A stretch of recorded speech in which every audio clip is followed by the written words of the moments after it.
What's up, everybody, and welcome to another episode of Real Me In, a movie podcast where you didn't really ask for it, but hey, we're going to give it to you anyways. This is a podcast where we talk about anything, everything, and, well, anything about movies.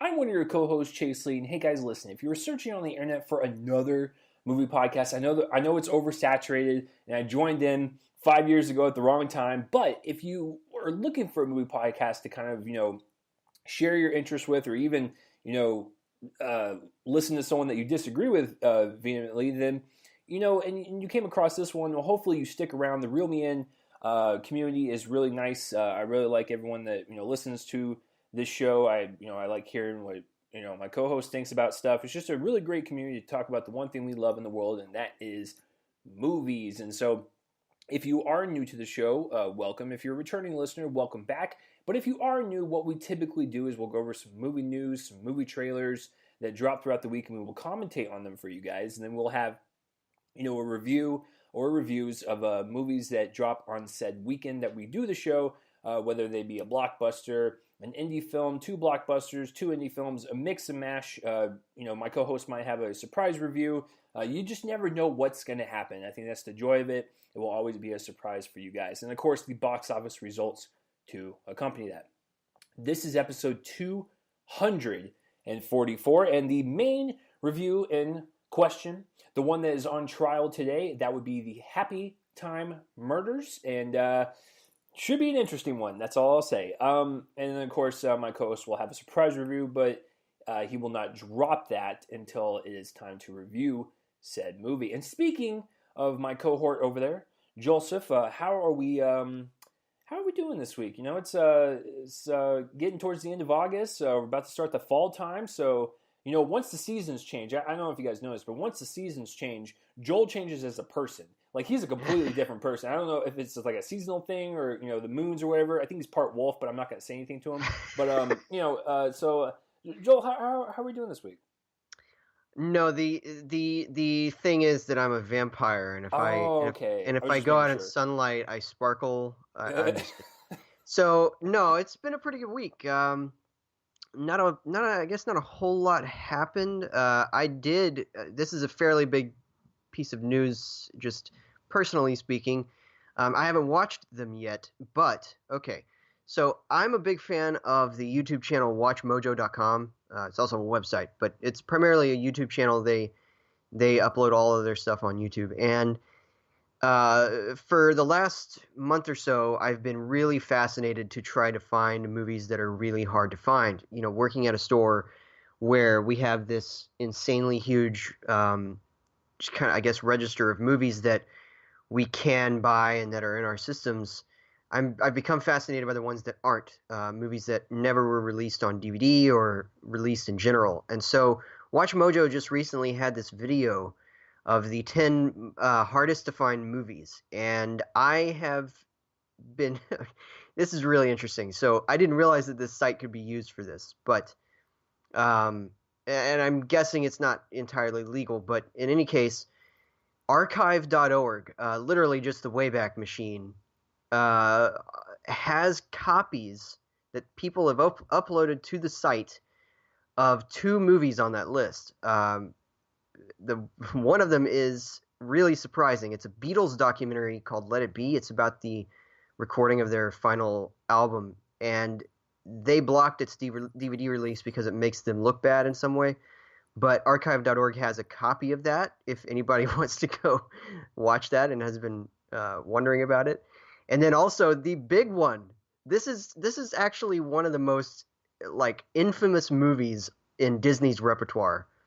And it's Song of the South is actually on archive.org. You can watch it. There's 3 copies on there.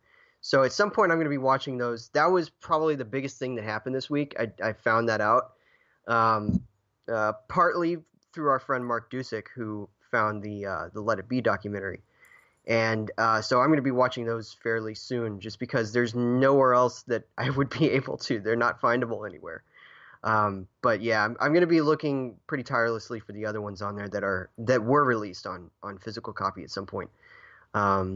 Definitely go watch that video because it's really fun, especially if you're somebody who's a collector or are interested in jumping into that kind of market. It's obviously a lot of research is necessary, but it's pretty neat to find out what's like unfindable on physical copy. Like one that surprised me, I just found out also this week is the Glenn Close 101 Dalmatians is very nearly unfindable completely on physical copy. It's on Netflix streaming, but it is very, very hard to find on disc.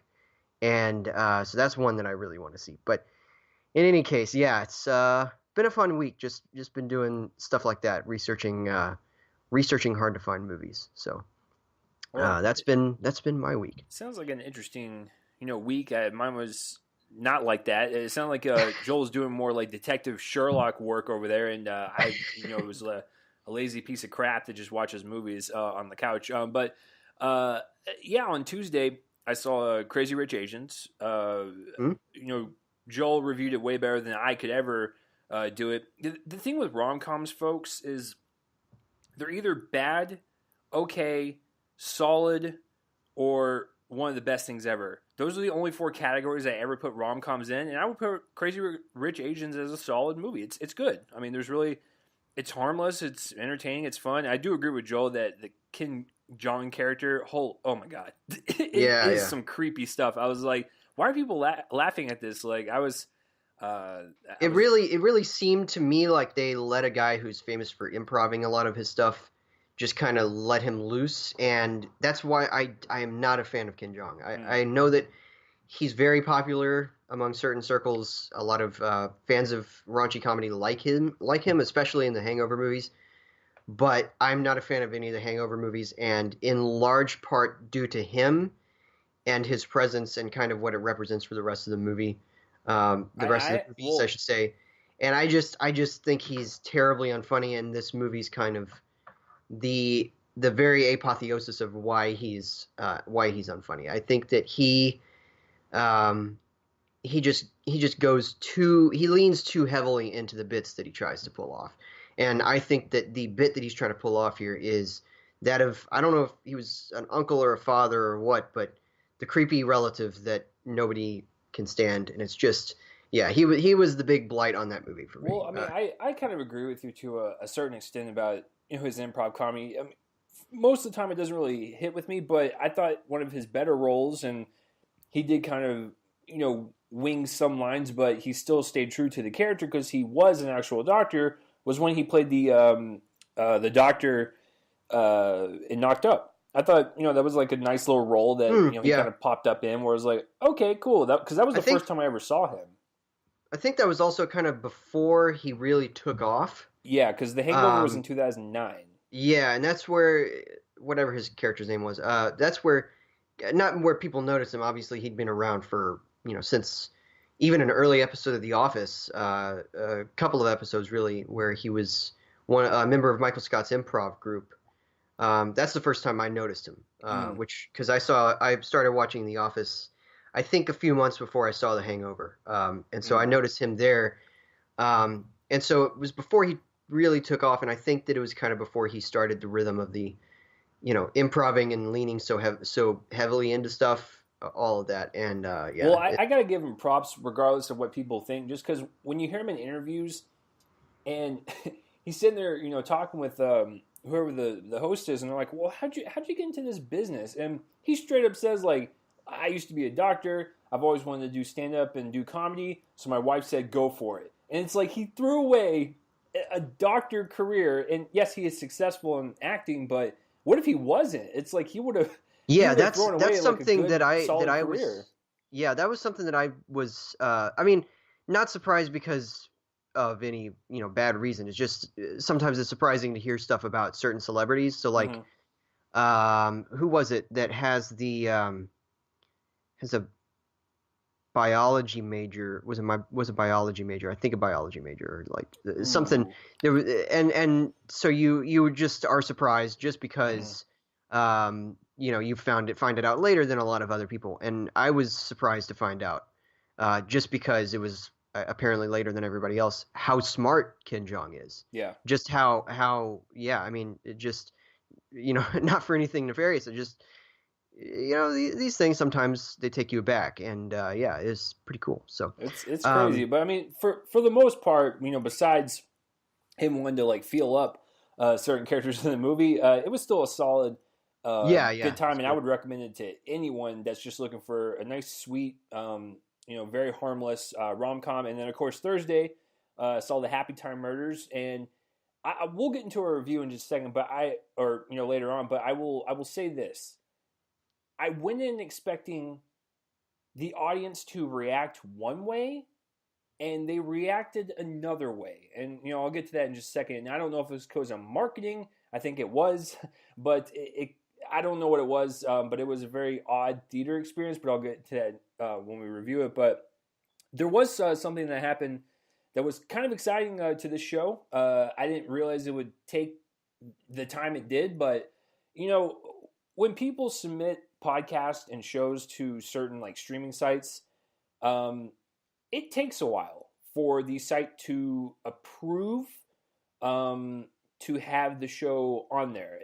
And so I get that. You don't want to have just some random person that has a podcast like once a month or is even sketchy with their schedule. And, it's not really that good content. I'm not saying ours is good content. It's Joel makes the show. Let's just keep it real. But yeah, so, like when I submitted to iHeartRadio, it took 3 months to get actually to where it was on there, and it got the boost or whatever. And so I was like, okay, so I just assumed everything was like that. I heard Spotify was just as hard. I submitted it, and within 10 hours it was already on there. So we got a huge spike in numbers, and I was like, where'd this spike come from? Did people get bored on a Monday night and they're just like, oh, what's this Reel Me In thing? It's like, no, it was because of Spotify and they accepted. So if you are listening on Spotify, hey, welcome to the family. That's kind of cool. So we're on Spotify now, if you guys were wondering. So Spotify, iHeartRadio, iTunes, SoundCloud, YouTube, Spreaker, Castbox. I'm gonna try to get on Podbean next. That's my next goal. But yeah, another milestone in the show, and I just want to thank you guys that tuned in to take a chance on us, and hopefully you return back. And so you're probably wondering, if you are new from Spotify, how does this show function? Well, we're about to do it right now. Joel, take us through the first section. Yeah, so starting out the news, there's not a whole lot this week, but the first thing is that Danny Boyle has parted ways from the 25th Bond film for, and I quote, creative differences. And of course, we all know that with creative differences, the problem was that the director was creative and the studio wasn't so much. That's generally what that means. He wasn't able to kind of stay in the lane, if you will.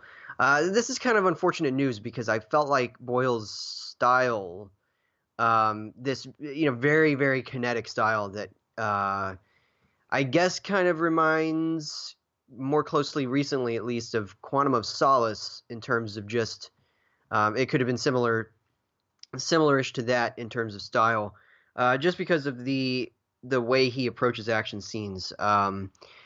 And I'm really sad because I think that that could have been really interesting, especially for the Bond series at this point in the franchise. I don't think we would have seen a movie like this, and perhaps I guess that was the problem.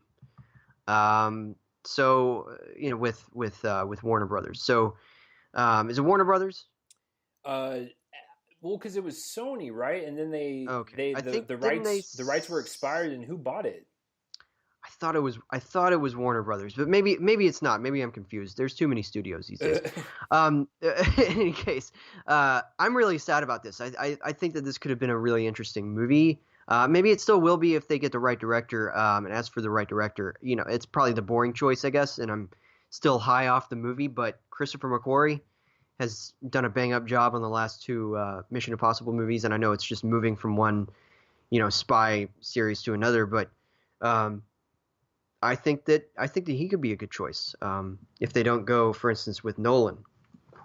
And personally, I mean, Nolan's had his day with franchises, and I love the Dark Knight movies, but I kind of want him to work on original stuff, personally. So, in any case, I think that Christopher McQuarrie is the right guy. But Yeah, I just want to get your thoughts. Are you as bummed about this as I am? Oh yeah, are you kidding me? Like Danny Boyle is one of my favorite directors I look forward to because he is so unpredictable. I mean, he goes from making 28 Days Later, which is a horror, not really zombie but like infection movie, and then of course you have like Steve Jobs, which is very dialogue driven. You have Trance, which is this weird heist movie. You have um, like 127 Hours, which is a survival movie. Like he is so unpredictable because he tries to do a little bit of everything, and that's what kind of makes him kind of fresh and exciting. Now I'm not like high on him all the time. I didn't really care for T2 Train Spotting, but you can't. Some directors have bad days at the office. I get that, but what he would have brought to James Bond would have been perfect because the guy knows how to set up and construct dialogue scenes, and that's what James Bond is. He's a suave person. He talks to a lot of people to get out of situations. Then you have, like you said, his kinetic energy, whether it be the kinetic cinematography in like a 28 Days Later or even Trance, which has like the exciting, kind of heist vibe to it.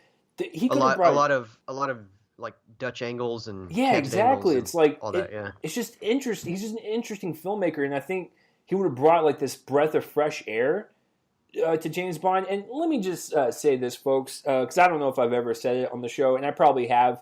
240 plus episodes in. I'm sure Joel is probably like count on his checklist, like you said, this episode, this. I'm gonna say this again and again and again. Creative differences is one of the weakest excuses for firing someone or letting someone go that I've ever heard of. If Yeah. if uh, if you get hired for a job, they do extreme vetting.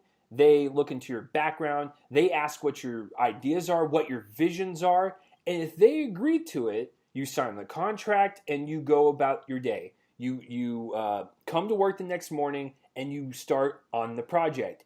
So you're telling me that you sat down with Boyle and you're like, okay, so what kind of ideas do you have for this franchise? And you probably laid out an entire thing and was like, all right, I'm thinking about taking it here, here, and here. And they're like, well, we might have to work some things around, but I think this is a solid plan.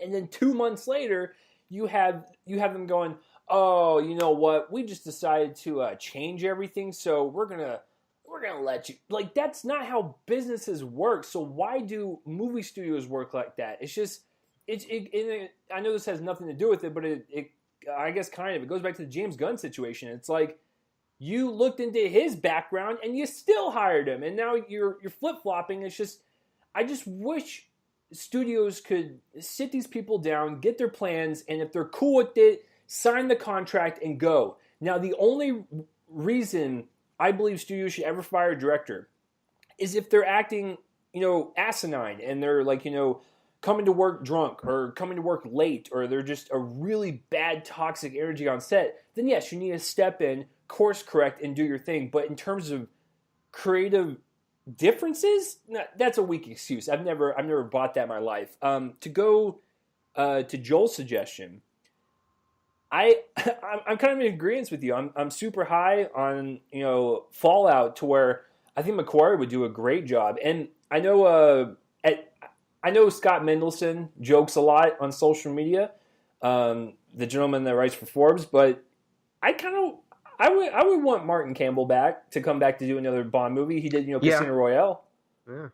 yeah, And GoldenEye. Yeah. and Goldeneye, and of course Joel, we saw The Foreigner last year, and he did a decent job with that movie to where I think he still has that James Bond flair to him.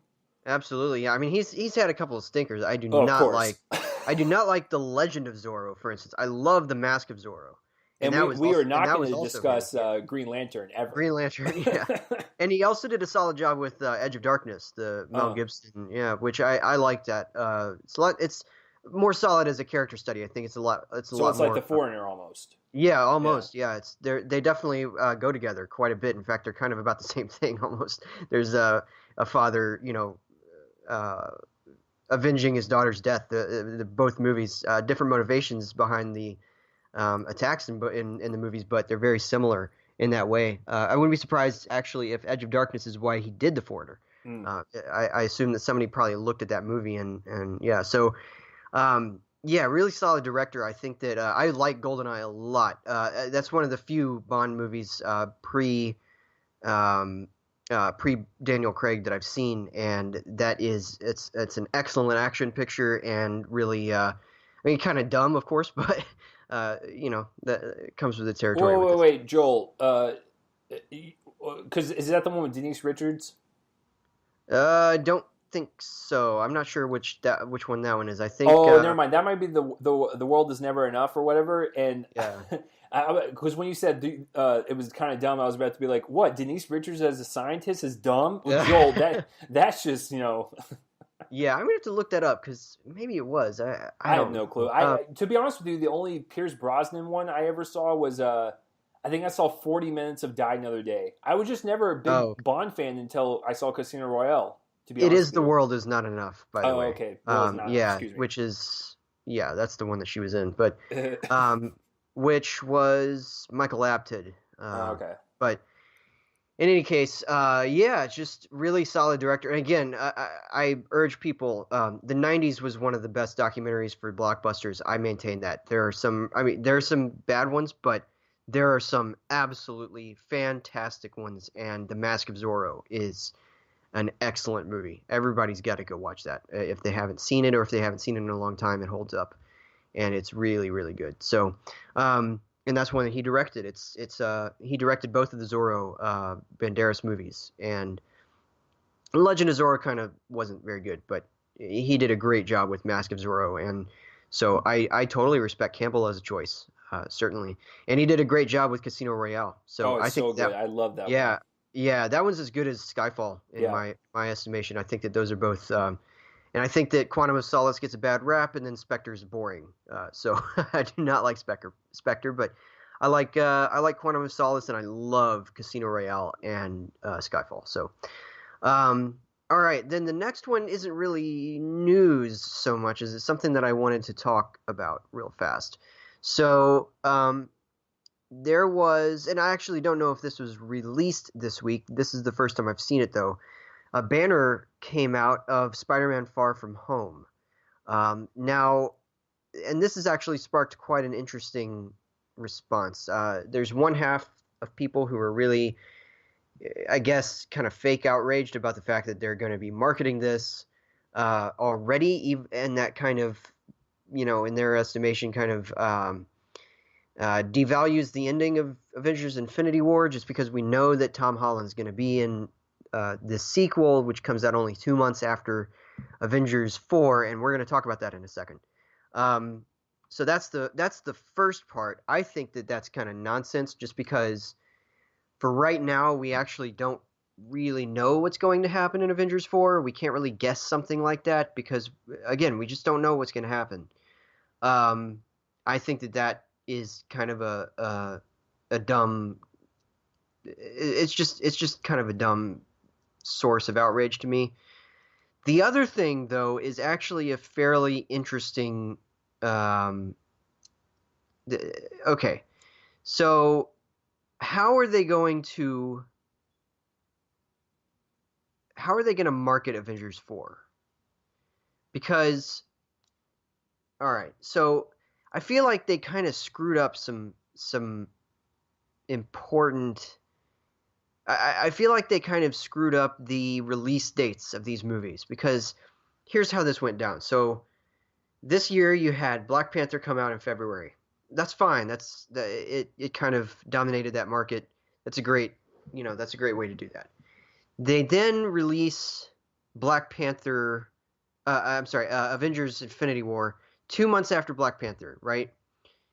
And so, of course, the unexpected, or I guess on their part, unexpectedly huge response to Black Panther kind of was put in a weird perspective by the ending of Avengers: Infinity War, in which, of course, Black Panther was one of the people who got snapped away.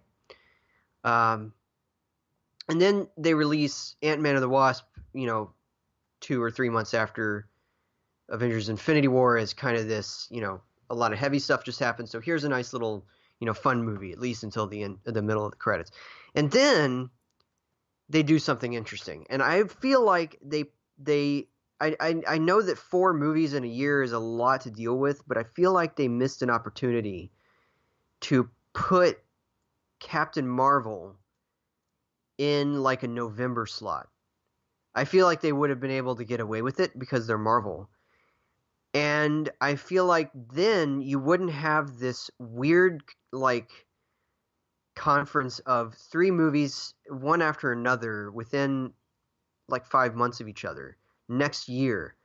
Um, I think Captain Marvel's going to be fine because they can start marketing that probably I guess in maybe October or November, and then get that initial trailer out there, and then get a second trailer out there with something in December or January. Maybe something like first trailer with I can't really think of the movie, but in October that would fit. But maybe like a trailer with Mary Poppins Returns, for instance, or something like that. Where they have that, and that's fine. That movie's in a good position, even though I think that they kind of missed an opportunity to put it in the later part of this year so that they can kind of focus on finishing up phase 4 and starting phase 3, I should say, and starting phase 4 next year. Because obviously Far From Home is the first movie of phase 4. And then they've kind of put themselves in a bind by releasing Avengers 4 right between Captain Marvel and now this Spider-Man sequel. And at a point where I don't understand how they expect to market this in any way that gives them any sort of advantage, because they're going to have to market Spider-Man Far From Home at some point.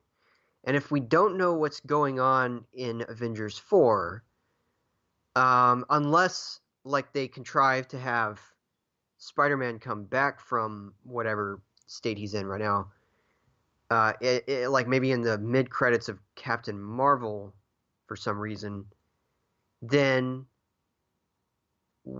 how are they gonna do this? How are they gonna have a movie in March be the one that introduces likely the hero that's going to take down Thanos, right? That's a big movie.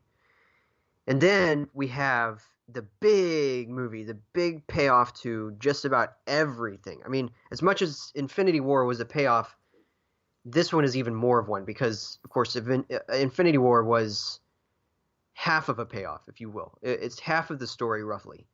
And so you have that. Then, so how are they going to market this? Because they've got to market Spider-Man, and are they going to just start the marketing 2 months in advance?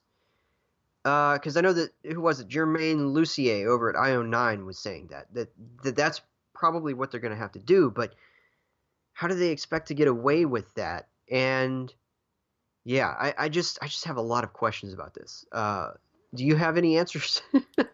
As the person that actually works for Marvel, I know I'm breaking like an NDA right now, but whatever. No, that would be hilarious. Like, hey guys, I've been working at Marvel for like the past like 5 years, and now I'm gonna dish out everything.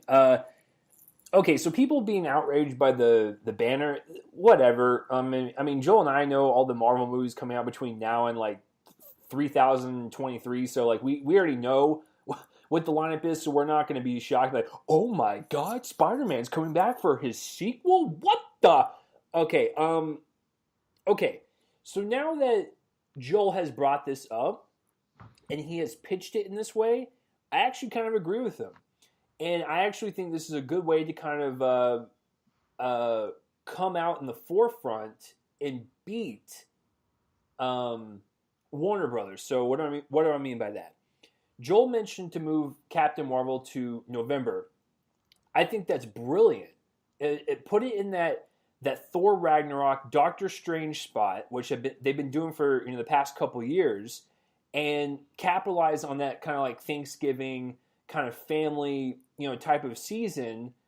And then I actually think if they ever did that, which they're not, but if they did do that, move Avengers 4 to March to be a month ahead of Shazam, and you can crush your competition that way. You can get out before, or I mean, you can have the movie, come out a little sooner, and then have Spider-Man come out in May or something like that. I don't know. I just because we've already discussed this. I have a huge issue with Captain Marvel coming out in March, Shazam coming out 2 weeks later, and then Avengers 4 coming out 3 weeks later. I don't know if you guys know this, but Ant-Man and the Wasp, it did fine. And I think people are getting tired having all these movies come out this close to each other. And so I have a feeling if you do this again, people are going to... I think Spider-Man will do better than Ant-Man and the Wasp. Yes, given that. But I think people will get tired a little bit. And it might not make as much as they're planning to. And I just... This is the problem that, kind of lies with this subgenre, is that it's going to have a lot of them come out from different studios, and I just don't know what to do, because I'm definitely no scheduler of a studio, but if I was, I'd probably take anxiety pills, because just thinking about it right now is, Joel and myself, like, it's hurting my head. But and then to get to your third thing with the marketing. Well, in a perfect world, they wouldn't market it. In a perfect world, they would not market it, because if you're 20 movies deep right now, you've already established a loyal brand to where people are going to know. see it. Yeah, people are going to see it, and so Plus, I just had this thought. So here's the thing: the ending of Infinity War is such a it's such a galvanizing sequence. And we don't know who survived, or who, assuming they're not dead and they're like in the Soul Stone or something, remained on Earth in reality. We don't know who else. We know about a very small handful of these characters, really. I mean, we know about a lot of them, but we also don't know about a lot of them. And there's a lot of like little side characters that we don't know about. So if they market this movie in basically any way that includes Pepper, that includes Aunt May, that includes Shuri, that includes anybody else that we didn't see whether or not they disintegrated, then it's a spoiler. And I'm one of the guys who doesn't put so much emphasis on the word spoiler. I think that the word spoiler has been way over analyzed in the last few years. A spoiler is not just something you don't want to know. A spoiler requires context, requires you to see or read or listen to whatever it is that you think is going to be spoiled, for the experience itself to be spoiled. And I think that part of that is in actually experiencing it, and that's never going to be taken away from not experiencing it. However, if you play it in a trailer, if we see Pepper in a trailer, if we see Shuri in a trailer, then we have experienced in some way some sort of closure on that character. And I think that that's going to be the spoiler. And I think that they have a very, very interesting job ahead. And I just have to wonder if maybe we just don't realize this yet, but maybe their plan is not to market it at all. And they'll just, or maybe like have just a teaser trailer featuring only the characters we know are still in reality or alive or whatever. But then if you do that, then it's not much of a marketing campaign. I don't know. It's really interesting. Joel, so as you were talking, because I want you to pitch your plan. I was actually like thinking, what if? Just what if? Because they're not going to change the schedule around. Avengers 4 is still scheduled for May. A big studio like this can't do that. Pretty much. Correct.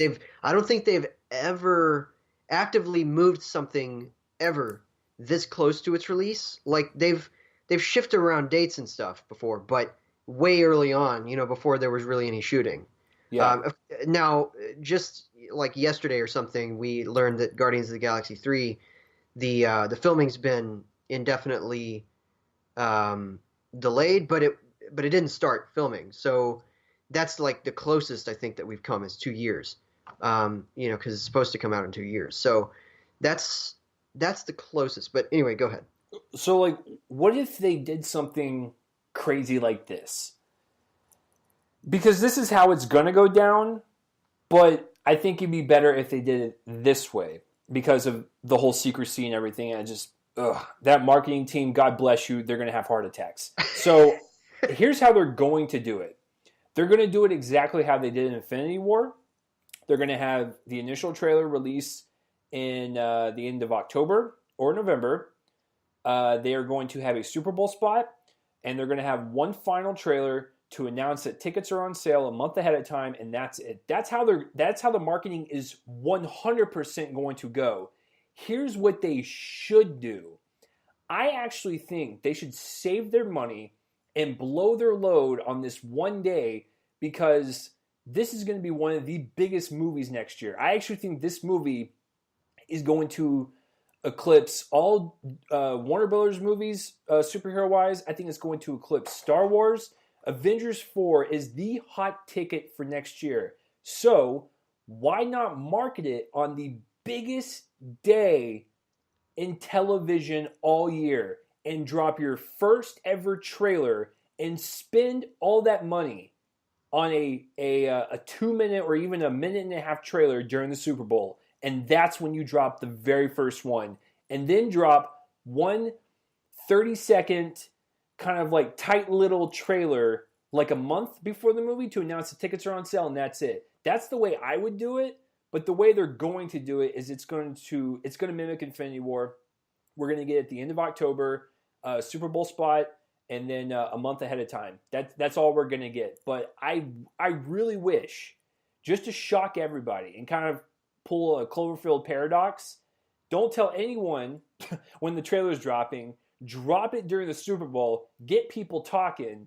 And when you have over 100 million eyes watching the Super Bowl, I think that would be the best way to go about it. I mean, I don't know, Joel. Like, what if you were in charge of marketing a Marvel like Avengers 4 right now? What would you do? Okay, it's funny that you asked that because I was literally just going to respond with what I think they should do. Now, I am going to cause maybe the first like big comment like controversy or something. I don't know. Here's what I think they should do. This is going to sound insane, but bear with me here. I believe that in no way I believe that they should market. Okay, how am I going to word this? I'm sorry. Okay. I think that they should not have any marketing for any of their movies between November 2018 and November 2019. Now, let me explain. So there's probably going to be something that comes out in May of 2020, whatever it is. It was originally, I think, going to be Guardians, right? That was the original plan. That was I think the that original was plan, yeah. Yeah, it was. We were going to go from July, I think, right? We were going to go from July next year to May 2020 with no Marvel movies. I think that they were going to go almost a full year, correct? Or am I misremembering that? I believe you're correct. But then again, their schedule shifts around so rampantly, like, with the whole Guardians 3 thing. I have honestly no clue at this point. Yeah. But I have a feeling that at some point it's going to be something else is going to come out in May 2020. I'm not entirely opposed to that thing being Spider-Man Far From Home, but that's actually not the whole point. So I believe that what they need to do is they need to gather all of their resources, all of their talent, make like a really, really, really great trailer for Captain Marvel, one great trailer, and leave it at that. Don't market it anymore. And I know that that's big and controversial, first Marvel movie with a primarily female superhero, but bear with me. I have a point to this. I'm not trying to like single that movie out. I think it's all about their 2019 movies, plural. So make one trailer for Captain Marvel in November. Release it with the Nutcracker in the Four Realms. Get people to see that movie or release it, I guess, with Mary Poppins Returns, because whatever. November or December, something like that, right? Then what they do is they don't market either of their other movies from 2019. And I know that seems insane, but listen to my logic. They won't need to worry. I mean, there's going to be some sort of marketing. They're gonna release toys and pop figures, and I'm sure all of that stuff. That's going to come out. So that's obviously going to be, in some degree of marketing. But they're not going to have to worry about hundreds of millions of dollars of marketing. They're going to only have to worry about, maybe 20, 25 million at the end of the day. If they don't release any trailers for Avengers Infinity War or Spider-Man Far From Home, only release TV spots leading up to it, or release one trailer, one small trailer, very small trailer that doesn't cost very much to make for both movies once tickets are available, as you're saying. Kind of keep that going. But in terms of big trailers that play in front during the Super Bowl or in front of a bunch of other movies, don't release any of them. That way, you partly muzzle a lot of the potential for the spoiler phobic to kind of be really, really mad. Because I don't understand any way before Avengers Infinity War comes out how you don't spoil Avengers 4. You don't spoil that movie by marketing Spider-Man Far From Home. You cannot market a movie named after your Marvel character where we've already been told the cast, and all of that stuff. I don't see how you don't spoil that movie when you market Avengers Infinity War, or Avengers 4. I keep calling it that because we don't know the title. Release the title. Anyway, Infinity War Part 2. I'm just going to do it. I'm just going to call it that for now on. That's what it was originally called back in 2015. Yeah, I mean, it's safe until they have something else. They need to have something else soon because it's really annoying. The movie's been out, a couple weeks now on Blu-ray. I feel like they're safe. And okay, so then what you do is you release something in May of 2020 and you start the whole process over of marketing, the heavy-handed marketing that they do, the heavier marketing. But for this next year from the time they release that one trailer of Captain Marvel till the time that they release the one trailer of something in 2020, whatever their first movie is going to be that year, they don't do any marketing. And they just focus on the brand stuff, if you will. Just kind of releasing toys and all of that. And I understand that seems insane. And people are going to be like, what are you talking about, Joel? But how can you do this otherwise? How can you keep the peace with fans by releasing a movie starring a current pile of ash? And no, 3 of them, because Samuel L. Jackson and Kobe Smulders are in Far From Home as well. So, and they are both also piles of ash. So you have a movie with 3 of them in there. Now, and you also don't have confirmation that Robert Downey Jr. is in the movie. So that gives me the idea that he doesn't survive Avengers Infinity War. Avengers 4, dadgummit. Marvel, this is your fault. It's not mine. We're going to blame it give all us a on title them. so that I can actually not call it Avengers Infinity War again. Anyway, Infinity 4. There we go.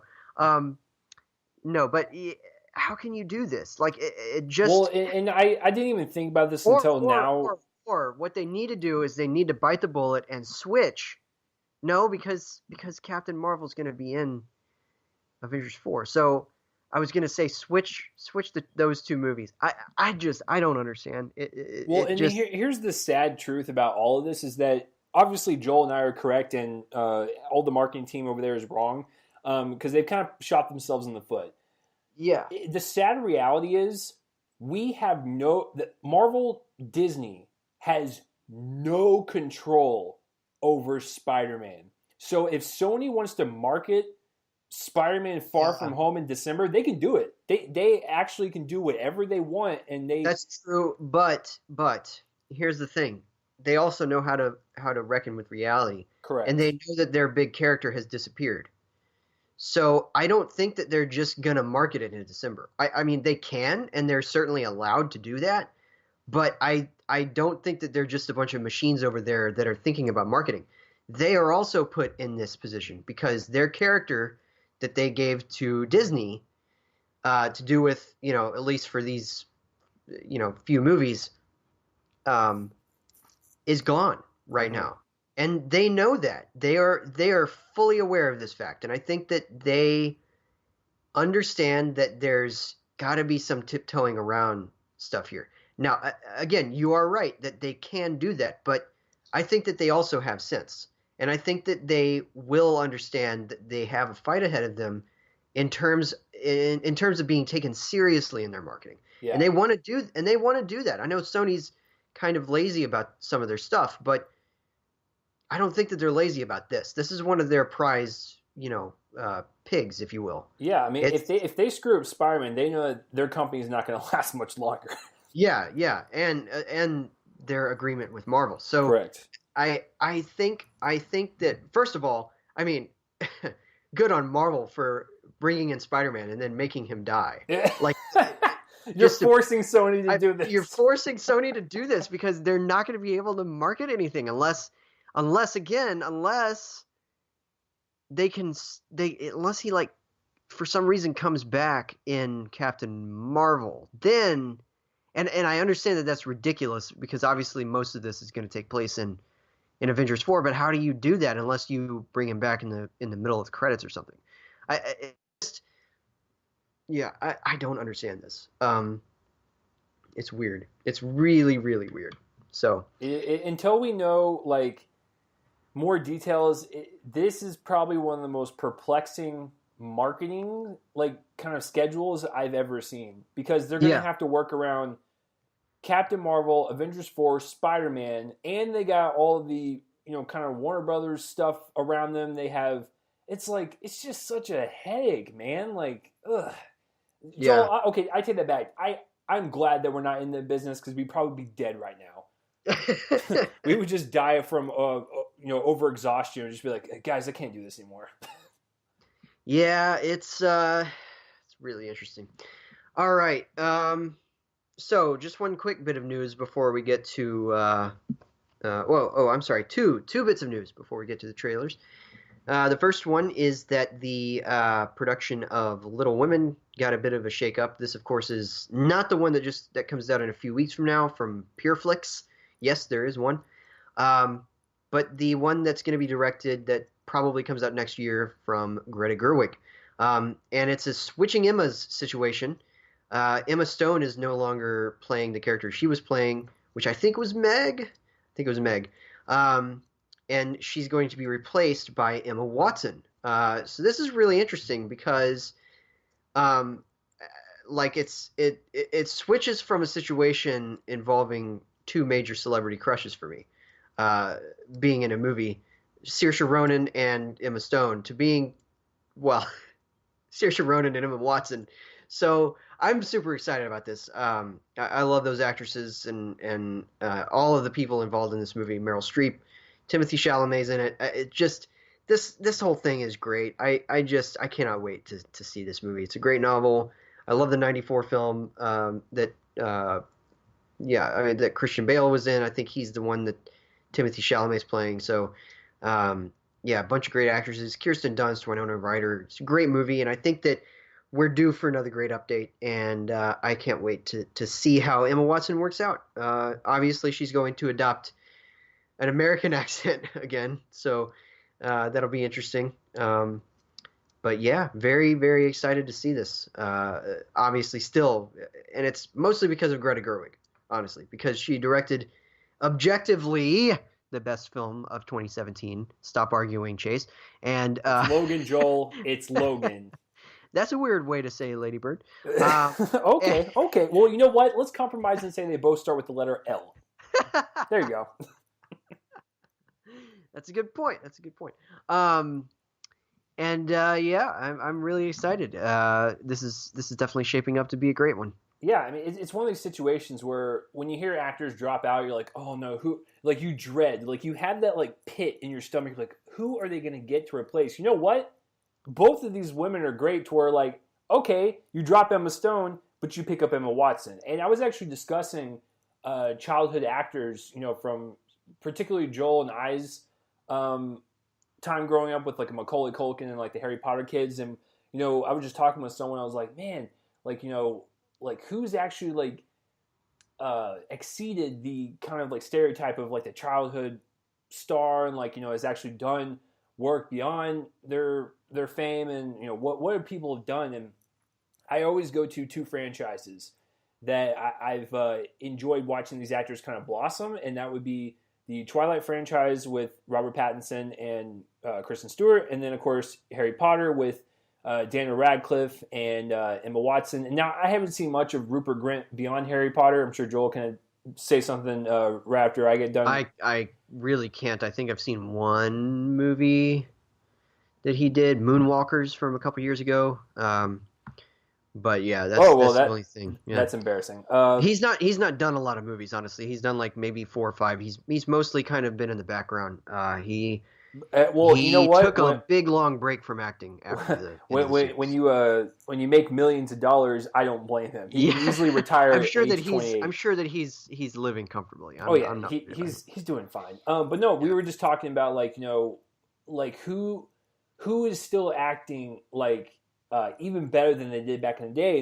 And I say the Twilight franchise and Harry Potter, and when you watch something like Perks of Being a Wallflower, that Hermione Granger was not a fluke, and it wasn't just they casted her because she was good in the role, and then she never did anything after that. No, she does good work, and I didn't really care for Beauty and the Beast. I thought she was miscast in that role. There were many other problems with that movie, but I think she's probably the one furthest down in terms of problems. But she was just mainly miscast. But she's still a great actress, and I think when you're going to put her with this ensemble and under Greta Gerwig's direction, dude, this is going to be a home run. I can't wait for this.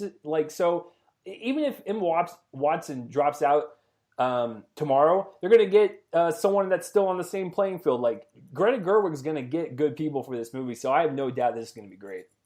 Yeah, I can't wait, man. It just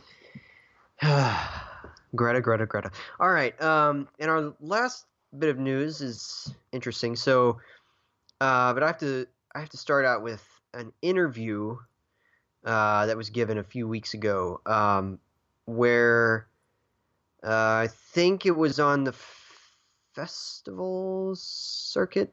Maybe I can't remember why he was being interviewed, but Casey Affleck was being interviewed by, of course I forget the name, by a reporter. Fine reporter who wanted to get his perspective on the Me Too movement, especially considering, I guess technically he wasn't first named during all of that last year. Really, kind of the year before that, when he was on the awards circuit for Manchester by the Sea. Some allegations came out about some behavior that he was involved in on the set of I'm Still Here. And so she wanted to get his perspective on, what's changed about him, has his perspective at all changed, by listening to the voices of the women during the Me Too movement who came out about their experiences. And it was a fairly diplomatic answer. It wasn't really an outright apology for what he'd done. He kind of passed it on to a lot of the other people involved in the production, the environment, rather than fully taking, full responsibility. But it was a contrite observation, I guess, about the whole situation, that it was absolutely something that he would have changed had it happened again. And so it turns out that he's going to be producing and starring in a sports drama called Fencer. And I actually don't know. I forgot to look up what this movie's technically about. I know it's a sports drama, but maybe Chase can tell us in a second. but it does, Chase asked a good question. Should he come back into the limelight due to all this, the Me Too and Time's Up, and never again? I can't remember if that was actually the sexual assault stuff, but anyway, there were a couple of hashtags around the same time. I can't remember what all of them mean. I'm sorry, but certainly the Me Too and Time's Up movements were all about this. Should he come back in the limelight, the person accused of some of these activities? And I gotta say, I don't think he should. I believe that he should. Even I don't particularly think that he should go the way of Kevin Spacey, at least on the basis of the response that he had to being asked about this, whereas Kevin Spacey decided to cloak it all by coming out as gay in the midst of the allegations surrounding him, and we can talk about other responses too, but that was probably the most embarrassing one, I would say, from someone involved in all of that. But I feel like if someone has been accused of these actions, specifically now, but in general, but specifically in the current climate, I think that they need to back off and just kind of use that time to do whatever, I guess, but mostly to reflect. And I don't think it's a great idea for anybody who's accused to come back in the limelight like this, especially as the star of a movie, because if he's going to be the main guy, it's going to put him in a lot of positions that he may not like. I was looking this up as you were talking. They actually updated the article. So they actually, I don't know if they changed this morning or yesterday, but they changed the article to he is producing and will take a small supporting role now. Oh, okay. But at first when I was looking up the news, it did say he was going to star in it. So they updated this thing because they probably got a lot of backlash and like, oh, wow, okay, so we should probably step back a little bit. Yeah. Maybe he was originally going to star in it, and then now he's decided to fill that other role. Maybe that's what happened. Yeah, I mean, I don't know. It's complicated. That does kind of cushion it a little bit, but he's still on screen. Well, he's still a producer. He's still producing it. Movie. Yeah, I mean, he's still definitely in a position of power. Let's just put it like that, because that's the best way to put it right now. But yeah, it's interesting. Well, for sure. And what's weird is I feel like he should just after this movie, maybe just back off entirely. Do something else. I know that actors need work and all of that. I'm sure that he's made a lot of money. I'm sure that he can make a lot of money doing something, but maybe just produce and maybe never go out for interviews. That's the same thing that James Franco should do. That's the same thing that a lot of these people should do. Just don't do interviews. Don't represent yourself as part of the team. Be part of the team if you want to. Just never, ever, ever, ever, ever let yourself get into any of these kinds of situations again, first of all. And also, just don't put your face out there, because I think that it puts it back into the conversation. It's a conversation that needs to be had, but I don't think it needs to be had by giving us the faces of a lot of these people. That's not how it should happen. I think it should happen because it just should happen. It's just something that should be talked about. Yeah. But I don't think that putting yourself out there as one of the accused is a helpful way to help to further that conversation at all. I think it actually regresses it in certain ways. So that's just our opinion, obviously, but or my opinion, I should say, obviously. But yeah, it's tricky. For sure. It's one of those things where it is very tricky, because yes, Casey Affleck did settle this particular court case outside of court, and it was never spoken of ever again. So with those details, I don't know if he is guilty or not. The paying behind closed doors can mean anything, And I'm not a lawyer. I'm not anything of that sort. So I have no clue what happened behind closed doors. And to be quite frank with you, no one does except for the people in the room. Now with the Franco situation, because I saw a trailer for The Deuce season 2, is like, well, people are wondering like, why is he back in limelight? The difference is he has been alleged. He's never been tried or found guilty. So until there is evidence of, well, besides that really creepy Instagram pic that he did, I'm not going to excuse him for that because I still remember that, and he did get in trouble with that. Nothing was ever like I said, proven or whatever in terms of like if he actually harmed someone or I have no clue. It's mostly alleging, and I still think that he should not be in front of the camera. If he wants to get back and do stuff, that's fine. I can forgive people that have like, a strike on their record as long as they can redeem themselves. I mean, if he's still a creep, then he needs to go away. But, for like, he's in The Deuce season 2 and he's directing that ESPN movie. And unfortunately for The Deuce, show, he kind of has to be in it under contract. But I think after when that show's done, he's probably not going to be in the movie for quite some time. And he's probably just going to be behind the camera.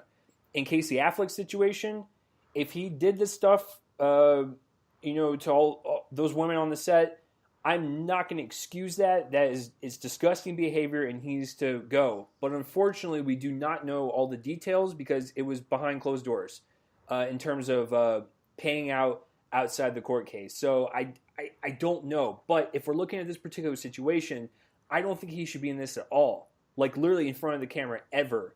Like with this project, he needs to be behind it and not say anything and support the story and the director, because it's directed by a female director.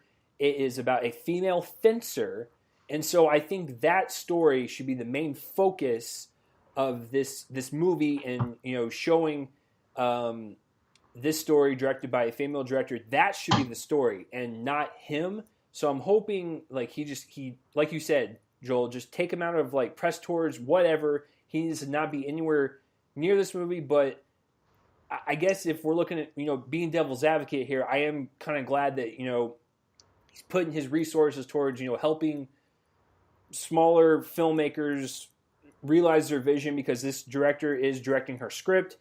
So that is kind of cool. But, like I said, it's one of those tricky situations to where I don't know all the details about him personally. Now with the Kevin Spacey stuff,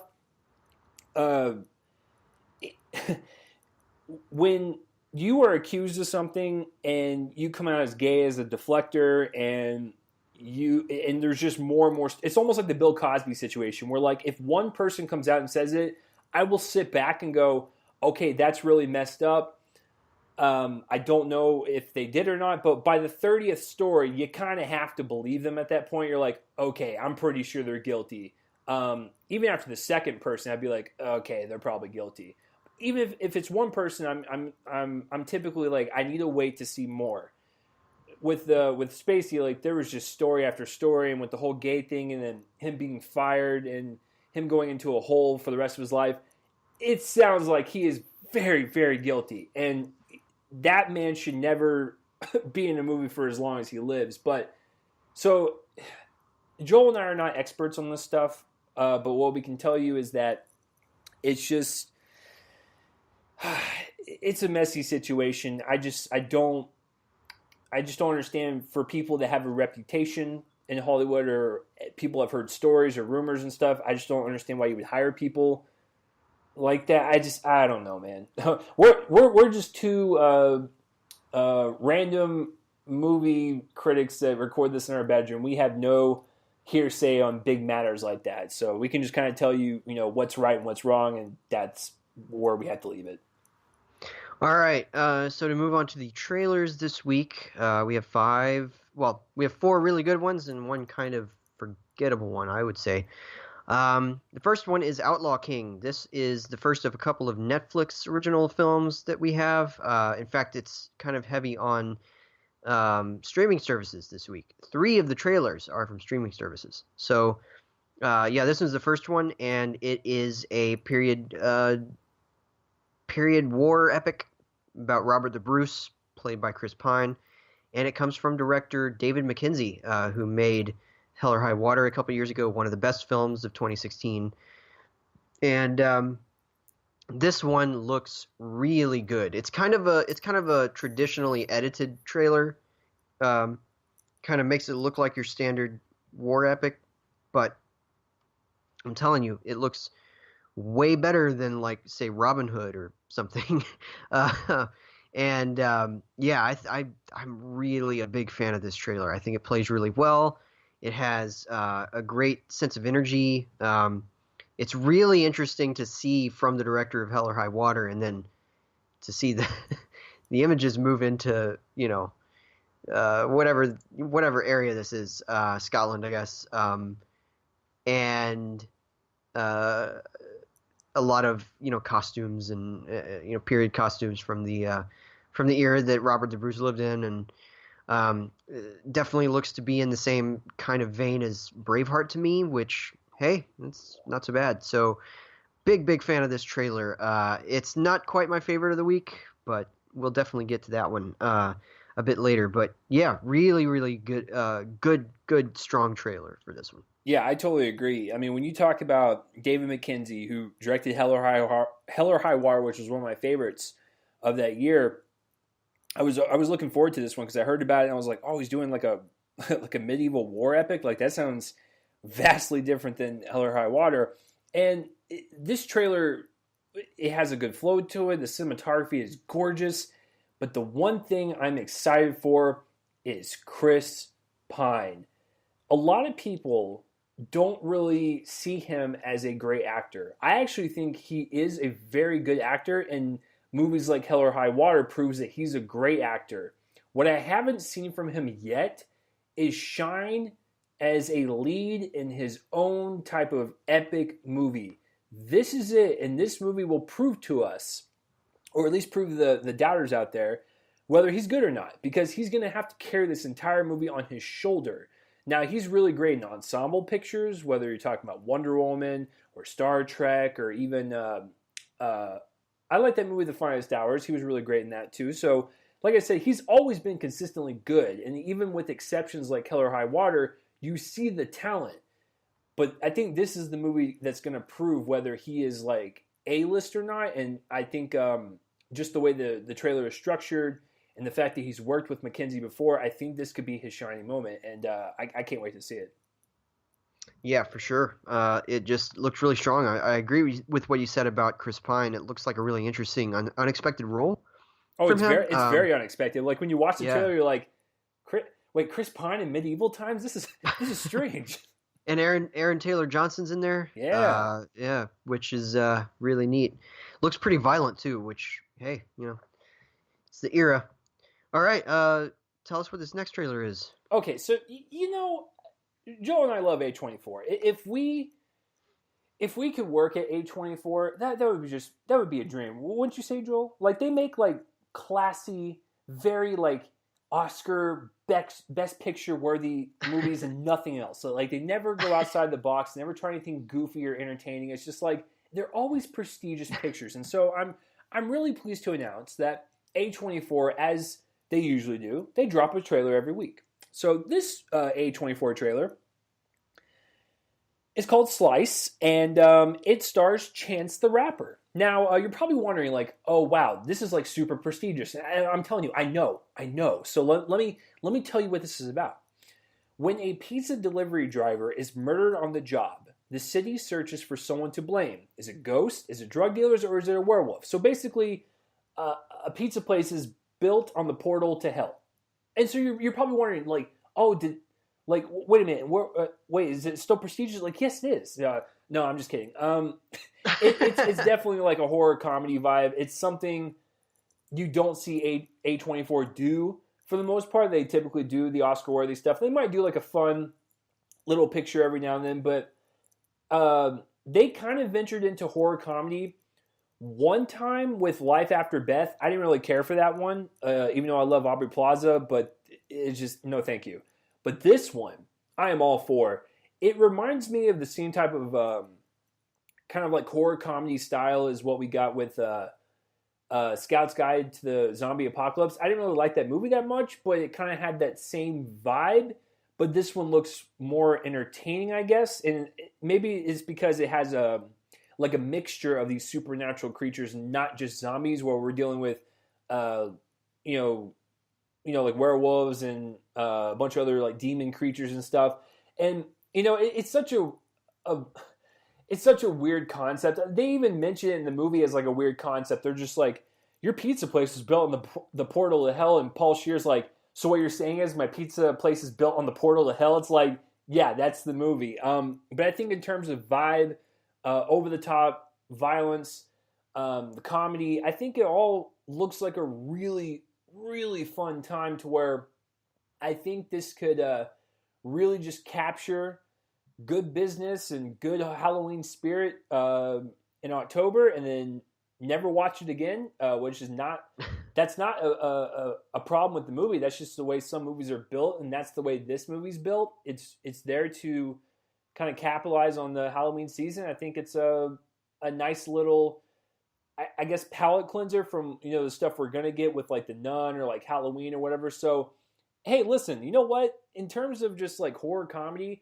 I'm down for it. It looks crazy as hell, but I'm also curious to see how Chance Bennett does in a movie, because usually when rappers go to acting, some of them are hit and miss. I do like some of them, so yeah, A24 has always got an interesting eye to pick up movies, and I think this will be their kind of screwball movie of the year, which is great when you have like stuff like Hereditary and Eighth Grade, First Reformed. It's nice to have like kind of a fun, entertaining movie. So I actually like this trailer a lot. Yeah, so do I. It looks really like a lot of fun. Very goofy in a certain way as far as horror comedies go. Somebody said that it looked like a Disney Channel original movie for adults, which what? I don't I don't understand that. But in any case, yeah, I mean, I'm not super familiar with Chance the Rapper. I don't think I've ever heard any of his songs, so I don't have any opinion on him going to acting. But hopefully it works out for him, though, I guess. Yeah, I guess we'll find out. That's the extent of what I can say about that. Well, and the cool thing with movies like this is like, it looks so obscure. Sometimes I wonder like, oh man, are Joel and I going to ever see this movie? It's like, we are going to see it because it's A24. So we're going to see it like some way, shape, or form, whether it be screener or going to see it in the theater or whatever. Like, so I'm excited that this is actually one of the movies that we are probably going to guarantee see. Yeah, and it actually looked for a while like we weren't, because they didn't have a release date. They didn't have That's a trailer. Right. Yeah, it looked like one of those things where, no, this movie doesn't exist. Just well, because there was no presence. But yeah, it looks really fun. Our next trailer is Hold the Dark. This is my favorite trailer of the week, and it's from one of the best working filmmakers, I think, Jeremy Saulnier, who directed Blue Ruin, which was pretty exceptional, but Green Room was one of the best movies of 2016. I have not seen his debut film Murder Party from, I think it was like back in 2007 or something, but I do need to seek that out somewhere. But this one stars Jeffrey Wright, who is called out to the kind of a very snowy place. Is it Alaska? I think it's Alaska. It's Alaska. Yeah, I didn't know if it was Alaska or like somewhere in Canada close to Alaska. I didn't know. But yeah, he's called out to Alaska to search for a person who has gone missing, and yeah, things get pretty crazy.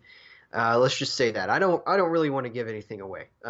It's a great trailer. It doesn't really tell a lot about the plot too, so it's kind of one of those that leaves you guessing. But it is a great trailer. Really like intensely put together. Jeffrey Wright looks great here. I love the cast too. It's great little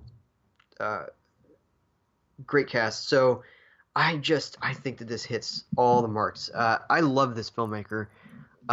If y'all haven't seen Green Room and can stomach violence, then do it, because man, that movie is superb.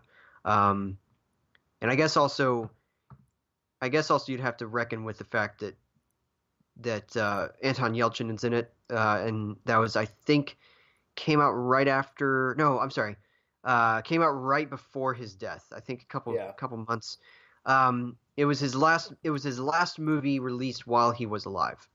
I believe, unless there was some like small release that I missed. But great movie. This looks like a great addition to his filmography. It's probably going to be very, very, very violent. Just warning everybody because this guy does not shy away. And it's also probably not going to be sleek violence either because he does not do sleek violence. It's all about the messiness of violence for him. You think about even Blue Ruin, which is less violent than Green Room, but when it hits those moments, it's pretty bloody, and he does not shy away from that. He puts the makeup and props team into overtime, for sure, with what they have to come up with. So yeah, really excited for this. It looks intense. It looks bloody. It looks really intriguing. The plot looks like just again one of these kind of very claustrophobic plots that Saulnier is good at. So yeah, really big fan. It's my favorite trailer of the week. Oh, I totally agree. It's when you talk about Jeremy's last film with Green Room, I absolutely loved it. I saw it in theaters. I paid full ticket price to see it, and I absolutely loved it. Also, from A24, right? Yes. Yes. So that's when A24 was like hitting its stride, and so Green Room was such a fantastic, violent surprise.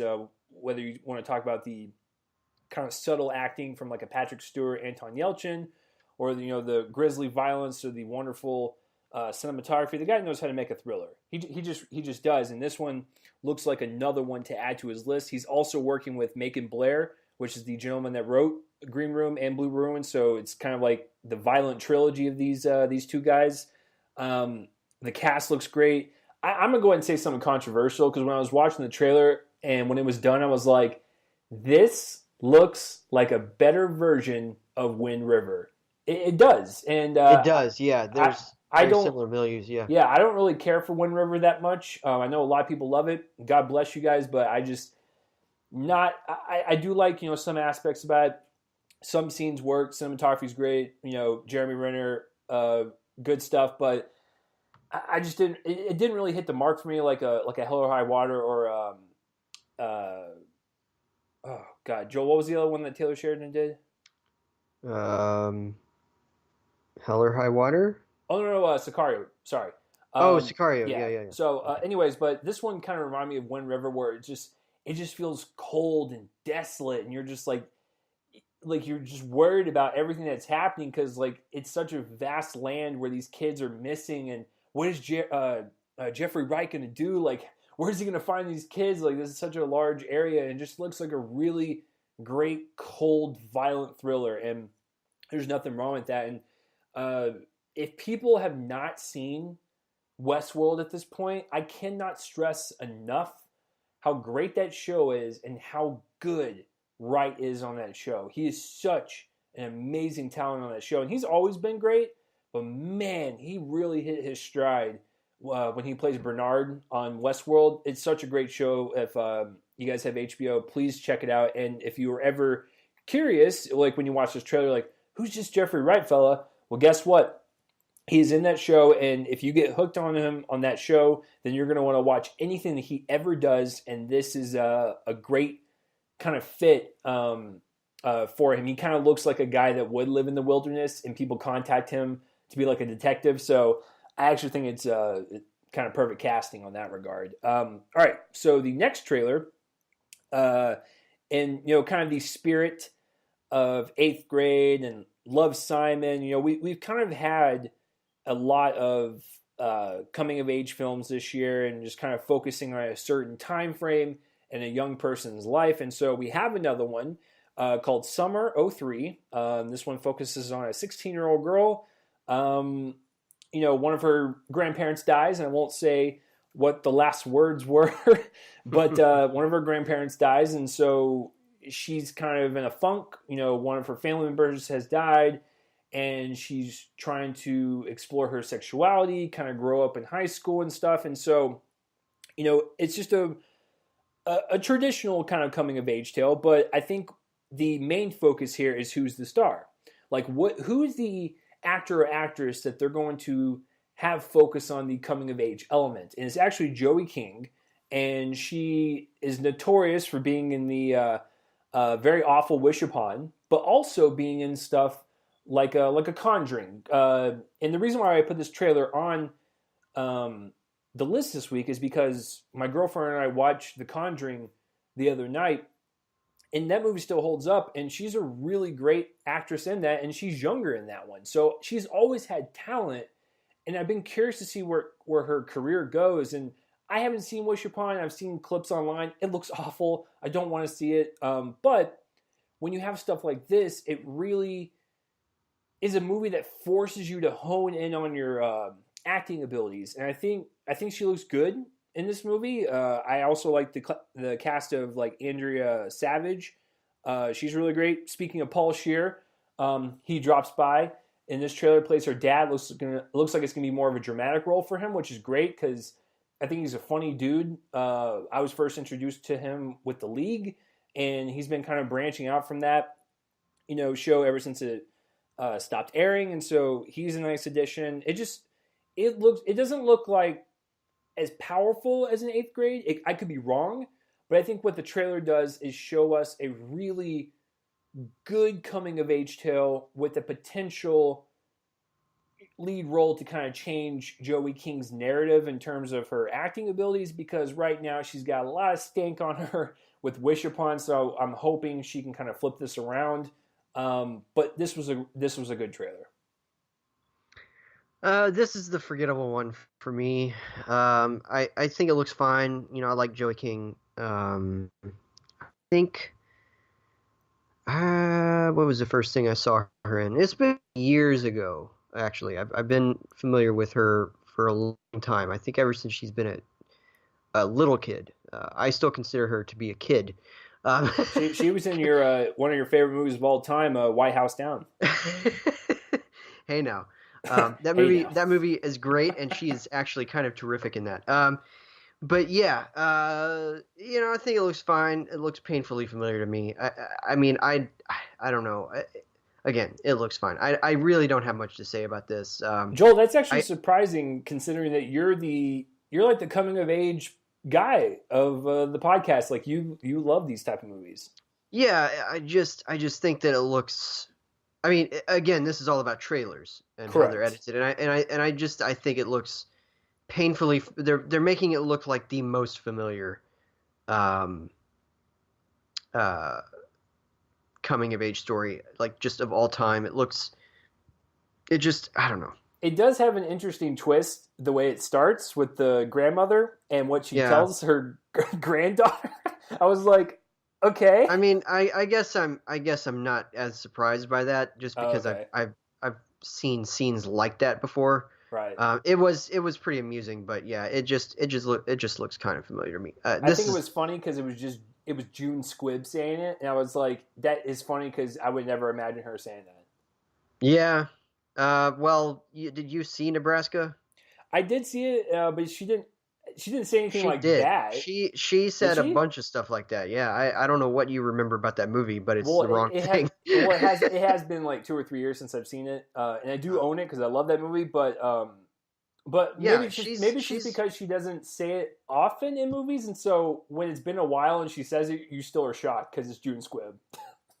Yeah, I mean, I think that she has a reputation in her current, like the current part of her career, as being that kind of salty old woman type who says a lot of shocking things, because she says a lot of that kind of thing in Nebraska. Maybe not that exact line. I'm not saying that line she says, but I'm just saying that she is she's vulgar. She's vulgar in the movie. Yeah. So, and it's a great movie. I love Nebraska. All right. And our last trailer is also a really good one, I think. This is the other. So we had Outlaw King and Hold the Dark are both Netflix. I think that one of those is going to get a theater release. I can't remember which one. I think it's Outlaw King. Outlaw King Yeah. is getting a theater release. But this one is from Amazon Prime, so it's probably not going to get a theater release. I don't think they do that. But it's King Lear, and this is in every way except for one a straight up adaptation of the Shakespeare play. The one way that it isn't is that it's set in modern day. But in every other way it is. It has the exact dialogue that Shakespeare wrote. It is word for word from what I heard. I love King Lear. So and also the best adaptation, and it's not even a legitimate adaptation of King Lear, but the best adaptation of all time, I think, is Akira Kurosawa's Ran, which a lot of people pronounce as Ran, R-A-N, but it's the word that means oh crap, what does it mean? Anyway, whatever the case, Akira Kurosawa's Ran is one of the great screen epics of all time, and it's a loose adaptation of King Lear that is then set within Japan and Japan's ruling class of its particular um, time period. And this one transfers the action of the story, which is about a king who is dividing up his kingdom between his daughters, and one of them refuses to kind of flatter him when he wants her to, and that kind of brings it all toppling down. It's very, very dramatic. It's very Shakespeare. Let's just say that.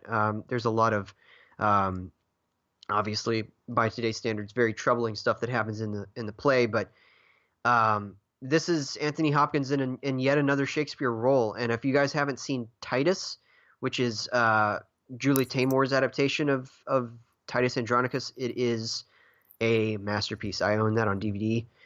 It needs to be given a proper release. I don't think it's ever been released on Blu-ray, but that's a great movie. Also has Anthony Hopkins in it, and he definitely flourishes in this kind of role. He's able to chew scenery, vomit it up, chew up the vomit, etc. And it looks like a really nice, meaty role for him for finally. It seems like he's just kind of been, camping out doing stuff like Transformers. I know he does Westworld, but still, he just seems to have been stretching his legs a bit. I'm glad to see him digging into a role like this. It's got a great supporting cast. Florence Pugh is the daughter that won't flatter him. Emma Thompson and Emily Watson are the other daughters. You got Jim Broadbent. It's a massive cast. I love this. Love this trailer. Actually, you know what? I'm going to change my mind. This is my favorite trailer of the week. Just because I've talked myself into being more excited about it. So it was close between the two, but just edged out Hold the Dark. Both look great. I think that I'm going to choose King Lear. So that's great trailer. Can't wait to watch this. Yeah, I like the trailer as well. Like you said, it provides Hopkins with this sense of taking monologues and like long, kind of meaty lines and just hamming up the scene. And if any other actor were to do it, it would not come across as well. And he's the only actor to do that. And he kind of does it in Westworld, where his character says, very philosophical things, almost like that one guy that you never want to talk to because all they do is just like, hey, do you know where the bathroom's at? The time in which existence is futile. It's like stuff like that. And you're like, what are you talking about? And it's like, Anthony Hopkins does stuff like that on the show all the time, but it works because it's him and he can deliver it. And he kind of transfers that into this role a little bit. But yeah, it looks great. It looks like a really just great, hefty drama. And of course, Emma Thompson's a great addition to anything. And so is Emily Watson. They're all classy actors. And so, yeah, it looks good. And so you're right, though. Besides Westworld, I haven't really seen Hopkins do anything to challenge him in a while, and I think this might do that. Unless Michael Bay calls him up for Transformers 20, then we'll just never know. But he does think that Michael Bay is a genius, apparently. So well, you know what? Anthony Hopkins is getting older, and we all know what happens to the brain. So. Maybe that's what happened to Sean Connery. I don't know. I mean, who knows? But I respect Hopkins as a person because he's also the guy that took up King Odin because his grandkids wanted to see him in a superhero movie, and so he decided to do that. So I'm just joking around, but I'm hoping this is one of these movies where it it comes out, no one really talks about it for a couple weeks, and then someone picks it up and then runs with it, and it just kind of explodes, and they're just like, "Oh my God, Anthony Hopkins is back!" And it's like, well, he's always been there. He just made some poor choices. Good trailer indeed. But I think my favorite is still Hold the Dark. Well, again, there's a tight tie between the two, essentially. But yeah, great trailers. All right, guys, let's find out what your favorite trailer of the week is and your favorite piece of, well, I guess, favorite piece of news, kind of loosely speaking, because there's really only two that we talked about, kind of. But they're all right. Devastating pieces in there. Yeah, basically. Okay, so our review is for the Happytime Murders, and here's a movie that is one half of a pretty good movie and one half of a pretty bad movie, and it kind of meets in the middle, ultimately. And what do I mean by that? I will get into it now. So this movie stars Melissa McCarthy, but it's actually about a puppet played or performed, I should say, by Bill Beretta.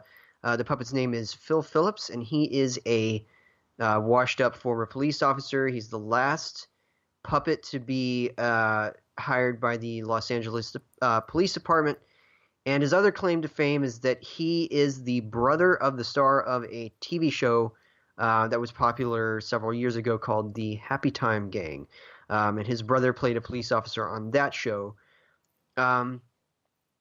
So the reason that Phil was washed up and former police officer is because of a hostage situation that went awry. It involved his partner, played by McCarthy, and it ended with the death of a civilian. And now he's kind of having to, still deal with that. It caused a wedge to be driven between the humans and the puppets in this world, where puppets are free-thinking, sentient beings. And it turns out that some of the members of the Happytime Gang cast are being killed off. And it ultimately turns very personal for him, especially when all of the evidence seems to point back toward him. So, all right, just to come out with it, there's really nothing new to this movie. I know that we talked about how excited we were for this back in January during the top 5 or top 10 anticipated. I know that it was one of yours, and I was talking about how excited I was. But something that I don't think we ever really talked about was whether or not something like this is technically a new idea, to cast humans and puppets together in a big wacky comedy. And I'm going to get to that phrase in a second, but in a big wacky comedy that's R-rated, likely going to be violent, all of that. We never really talked about how new or old that was, or not new or old, but new or familiar. And I think it's fairly familiar, and it's because of 4 words. Who Framed Roger Rabbit? Now, that wasn't puppets, it was cartoons, but it was Bob Hoskins in a fairly serious-ended mystery that happened to, again, co-star humans and cartoons. And I think that even more so than Sausage Party, which is the movie that a lot of people are invoking when talking about the Happytime Murders, I think the Happytime Murders is more trying to be Who Framed Roger Rabbit than it is trying to be a big R-rated raunchy comedy. So I'm going to split this up into 2, since the movie kind of is split up into 2 major broad elements. I'm going to talk about the good aspects of this movie first, and the bad aspects second, because I believe that quite literally they are split between these 2 sides of the movie. So the first side is what I believe, and I hinted at this to Chase before we recorded, what I believe to have been at some point in the movie's development to just be a crime drama that happened to cast humans against puppets.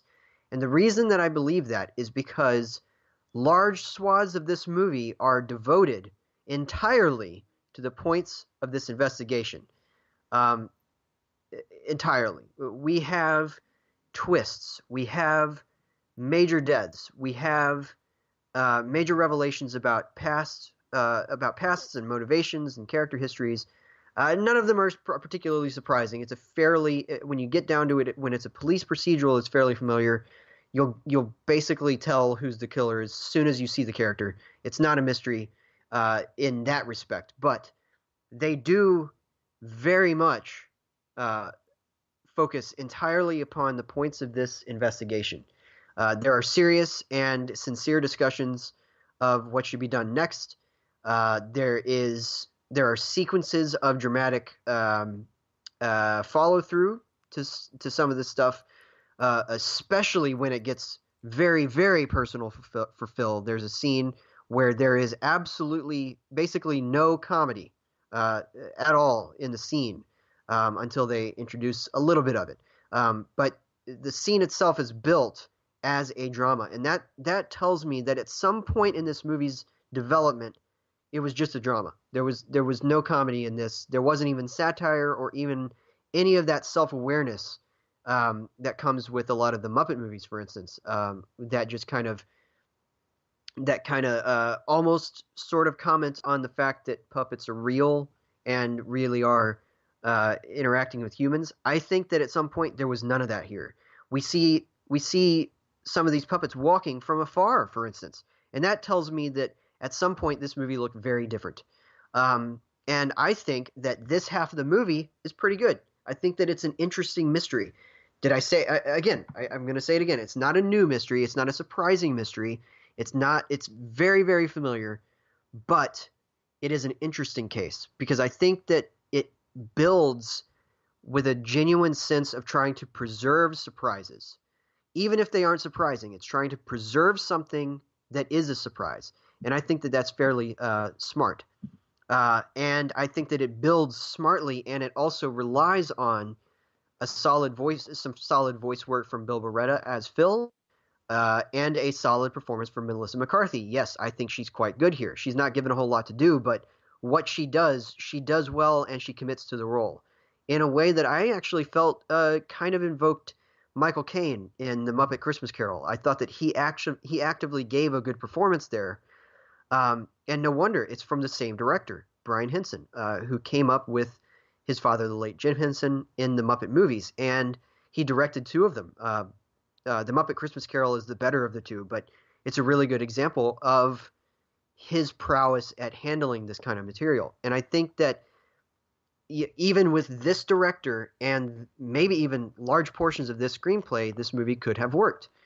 And it's because of this half of the movie where we're given some sort of a very interesting mystery to be solved and a sincere confrontation of the points of that investigation, and I think that part works.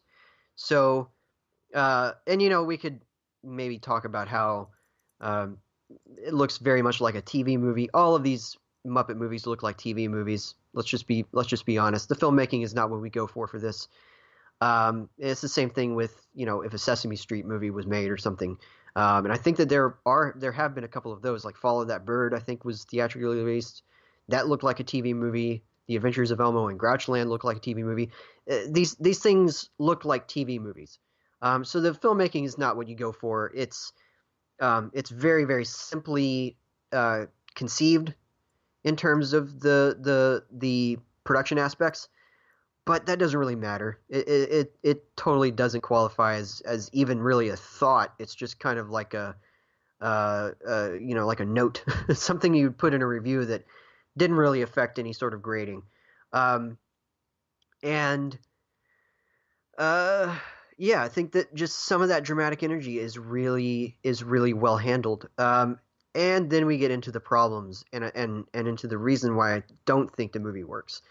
And that is because they try to incorporate a lot of really raunchy comedy bits, and almost none of them work at all. In fact, I think maybe Chase is going to agree with me, maybe not. I actually don't know his thoughts on this movie at all yet, but I think that the funniest part of this movie, the funniest scene, in fact, one of the only scenes where I actually laughed, involve Joel McHale, who plays an FBI agent who's called in once things get even more serious. And there is a standoff outside of a house, and he's kind of the agent in charge. So of course he's trying to take charge of the situation, but unfortunately he comes across as one of these guys who has overextended all of his abilities, and that includes the sunglasses that he decides to wear as an agent of the FBI. And in this case, the sunglasses are way too dark for him to see anything out of them. So he decides to take control of a situation and tell a character to lower their weapon. And then I think that McHale honestly might have improvised the moment, but it keeps going. I don't want to give it away, but it's a really, really funny scene where he tries to keep the peace, and he does it by just wearing the wrong sunglasses in the wrong moment. And it's really funny, and it caused me to laugh because I think that it wasn't trying to lean so heavily into this stuff that's just very taboo. You know, we have that extended scene involving a bodily fluid that was in the trailer, and in the moment, it just kind of comes across as lazy to me. The staging isn't like, it was staged better in the trailer, I thought. In the moment, though, it isn't very funny, and I think that that's the problem with the movie, is that they're trying so hard to lean so heavily into a lot of the comedy bits in this movie that they kill all of the potential of the other half. In the process of trying to make it a comedy, they undermine the dramatic potential of the investigation. But with the investigation, I think that I think that there's a better movie that they could have made. And that movie is just a straight crime drama that happens to have puppets in it. They've made it, but they've also then introduced a bunch of random comedy bits, a lot of crude sexual humor that really gets just very repetitive. And I'm not the guy. I'm not like some. I'm not like some prude. I'm not offended by this stuff. It's not offensive. It's just unnecessary. And I think that it's gratuitous and egregious, and it kills most of the potential of this movie. I think that a lot of people have overreacted. You know, there's a lot of people who are saying that this is one of the worst comedies of all time or something, and I don't agree with that. I think that there's a lot of stuff about the movie that works. Maybe the problem is the marketing, like you were saying. But of course, I'm the guy who thinks that marketing doesn't really matter in the long run. You can market your movie anyway. I'm just going to see it and watch it honestly. And honestly, like, there's stuff about this movie that works and has potential elsewhere, and I think that it is killed by the decision to try to make this into a big, flashy comedy, and with no substance to the comedy. We get like this extended scene where on the when he just begins the investigation, he visits an adult video store, and because the guy's business is because the proprietor's business is failing, or kind of not working very well, he's decided to make his own content, and we get a lot of really egregious close-ups of what the content is, and it doesn't have any place in the rest of the scene, because the rest of the scene is completely serious. And and the payoff of the scene is this reaction shot that is, again, completely serious. There's not a self-aware or ironic bone in that part of the movie's body, but then you introduce this weird comedy stuff and it just kills it. And so, some solid comic actors kind of set adrift in a movie that I don't think was prepared to be a comedy, and I don't think it can sustain that tonal cacophony. That's what it is. It's just a mess. And so, I could go lower than this, I guess, but I'm just going to go with a C- on this one. I think that there's stuff that works about it and stuff that surprised me, but it's too kind of, I guess, crippled by the other stuff, all the unnecessary stuff that's elsewhere. And So yeah, that's why I'm giving the Happytime Murders a C minus. Man, that just listening to you talk, and you don't know what I thought about it. What was it? What was it on my anticipated of the year? It was like number 4, right? I think it was. I think it was number 4. Yeah. So it was pretty high up there, and a lot of you are probably wondering why. Well, I've always had a thing for raunchy comedies, R-rated comedies that push the limit and kind of just go places that are very taboo to see, but seeing them with an audience is uncomfortable, and you just kind of laugh out of embarrassment. It's kind of like one of my favorite theater experiences was watching Borat with 400 people in the audience and people feeling so uncomfortable that people were just laughing so hard. And like that's the type of raunchy comedies that I love, and I love when you can twist them and make them different. In this case, having a world that is mixed with humans and puppets, and so I was like, okay, they could do something with it. So as the movie was going, because Joel's right, it kind of starts off right off the bat with a very crude and very disgusting joke. And so I'm like, okay, so that's what this movie's going to be. And when I watch comedies like that, I want them to be consistent.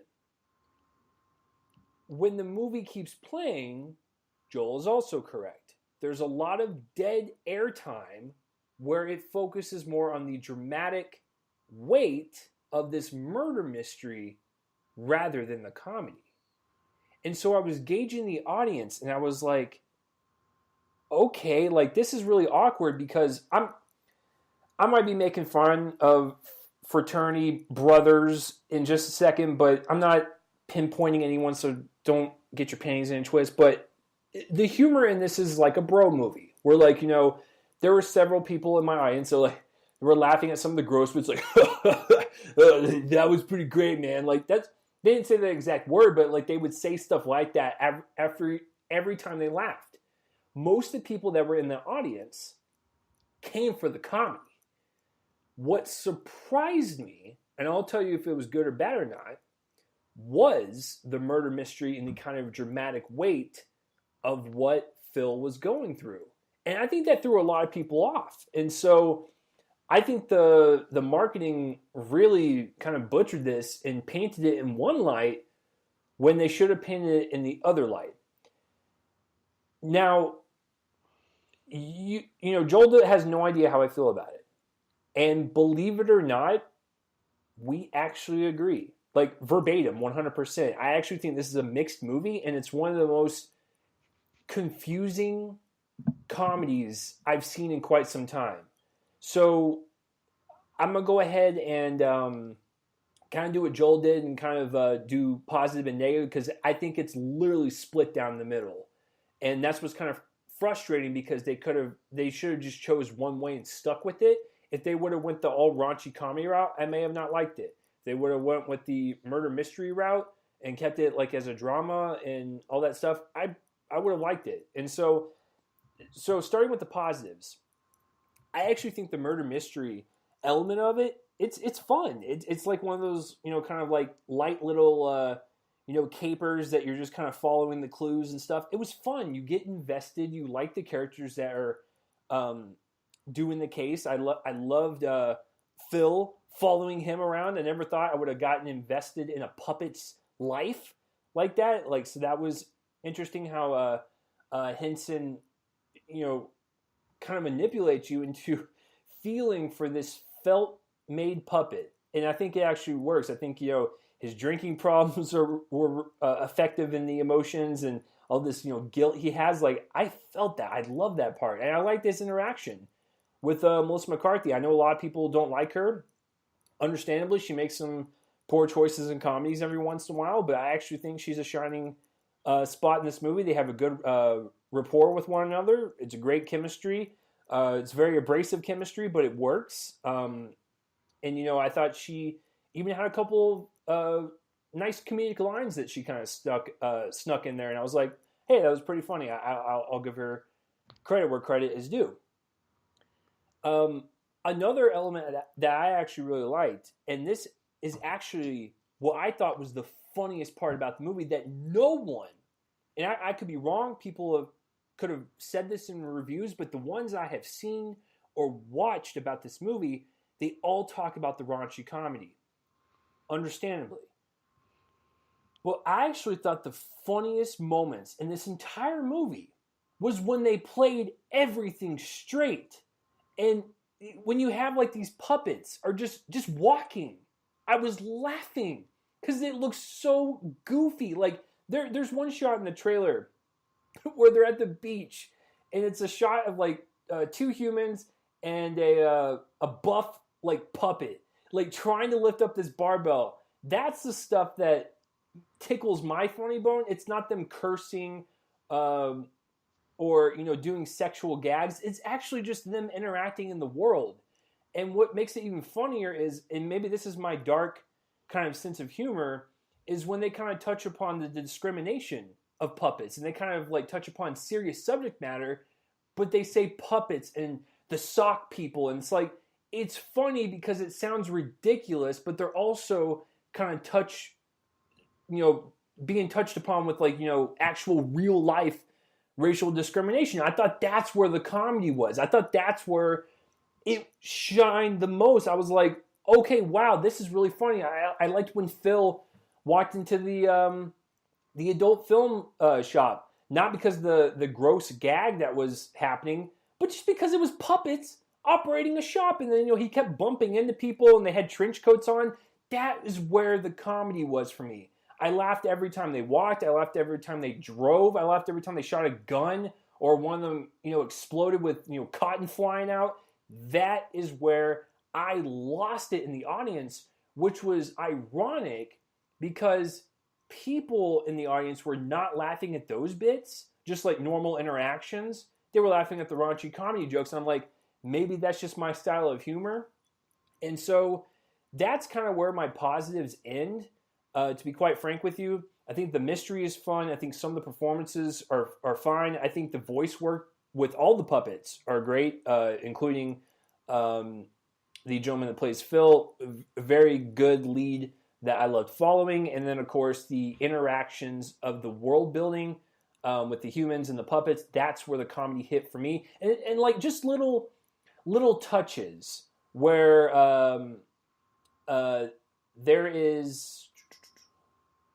there was a scene where Phil and Melissa McCarthy go into this warehouse to kind of inspect this sugar drug ring or whatever, and stuff like that's funny where it's just like, it's sugar, haha, it's not Coke, and they don't really kind of press upon it. It's just kind of subtle comedy. And then you'll have some of the puppets in the back, like some of the henchmen, they have perma faces where like their faces look mean all the time. And that's where I laugh, because even when they're walking around with the gun, their facial expressions never change because they're puppets. And so you'll have this, it was the orange dude. They had like a very angry face, and when he was like walking out into the alleyway with the gun, like with Phil and Melissa McCarthy, I laughed because it's so absurd, because they take this world building serious, and that's where the comedy lies, is where people look at these puppets as real life people and play it straight. That's great about it. And so before I get into the negatives, I'm going to say a couple things on how to fix this series, movie, whatever they want to do with this, because I actually think there's a lot of gold here. This movie is not cinematic. I actually think it's a good streaming movie and or a good series. I think what Henson should do, because he labeled this movie under his production company, it's called Henson Alternative, where it's not going to be kid friendly, it's going to be more adult content. That's fine. This should be a series. This should be a 8 episode per season run of McCartney and her partner, played by a puppet, solving these crimes. And it should focus on a different crime each episode, and I think that would be a lot funnier and make it more compact and make every episode like 25, 30 minutes, or if they want to go the hour route, that's fine. Because this movie does overstay its welcome at an hour and a half, and So I think that's where this movie could shine, is on a streaming service and or be a series, because this movie never felt cinematic because it didn't know what it wanted to be, and the audience reactions were confusing. It was just a very odd experience. So dipping into my negatives, like I said, it overstayed its welcome at an hour and a half. And Joel's correct. I do not mind watching comedies. I think Joel knows best. Like he's seen my movie collection before. There's some gross stuff in my collection. He has literally nothing but raunchy comedies. I'm just kidding. That would be hilarious. It's just nothing but 200 copies of American Pie. No, I love, like, American Pie or like old school. So nothing shocks me anymore. I've seen it all, folks. And so if it's played in the right context, I don't mind, like the office sex gag that they have in there. I don't mind that stuff. If it hits, it hits. If it doesn't, it doesn't. But the problem lies when you have a pretty decent script with the murder mystery and the drama aspect and just relying on the world-building interactions for humor, and then you have these random scenes thrown in. They do not feel like they're a part of the movie. None of them do. They feel like they're inserted by some producer that told Henson and whispered in his ear, hey, could you add this in the scene to make it funnier? And he's like, I don't know, it's fine the way it is. And it's like, they felt unnecessary. They felt like they never flowed with the movie. They stopped the movie and they halted the movie every single time. And when you have scenes like that car scene that Joel is talking about, there's dead air. It is straight up dramatic. And then you switch to this random raunchy scene and it's like, it does not mesh well tonally. Now, if they wanted to go all the way, dramatic with it, maybe have like some subtle humor every now and then, that's fine. Go for it. I'll see how it plays out. They want to go the all raunchy comedy route, be self-aware, go for it. Let's see how it plays out. But they tried to mix the two and it did not work. And those raunchy comedy bits, which, to be honest with you, aren't that much, they do drop down the movie a peg. I know everyone's reviews so far focus on that, and that is a major problem. But there is other styles of humor in this movie, and I don't know why people don't talk about everything.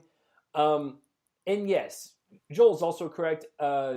He has always taught me, because Joel is my mentor. I try to learn from him when I'm critiquing films, and he always has told me, if it doesn't really hinder the movie that much, it's not worth mentioning. But these Muppet movies, Joel's correct, they're not technically amazing with like cinematography or on just a pure cinematic level. They're not built that way because you have to frame them in a certain way because you're dealing with people in green suits, they're holding the puppets or whatever. I get that. You have to stage these movies differently than other movies. I totally get that. But on a technical level, it's kind of bland, and it does reek of a streaming service type of thing.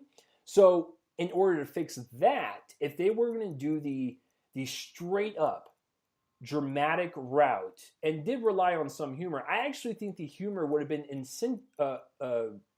been elevated if they actually poured in an extra $5 million into this movie and made the cinematography really good. I'm talking like neo-noir good, and make the lighting have this like really spectacular mood lighting. I actually think the humor would have been better. And I thought the story would have been more potent. So if they were to spend a little bit more money on the visual look to it and actually made it, I'm not saying hire a Roger Deakins, make it look like Blade Runner, but hire someone to make the movie look like a straight up and play it straight like a neo-noir. Everything is serious and the humor lies within the interactions. I think you could have had a home run. And if that's too much, then apply that suggestion to a series. Like make that into a series with great lighting and cinematography, and you will have a home run. I guarantee it. But what they try to do in the theater, because we're judging this as it is, it's split down the middle because there's a lot of good stuff.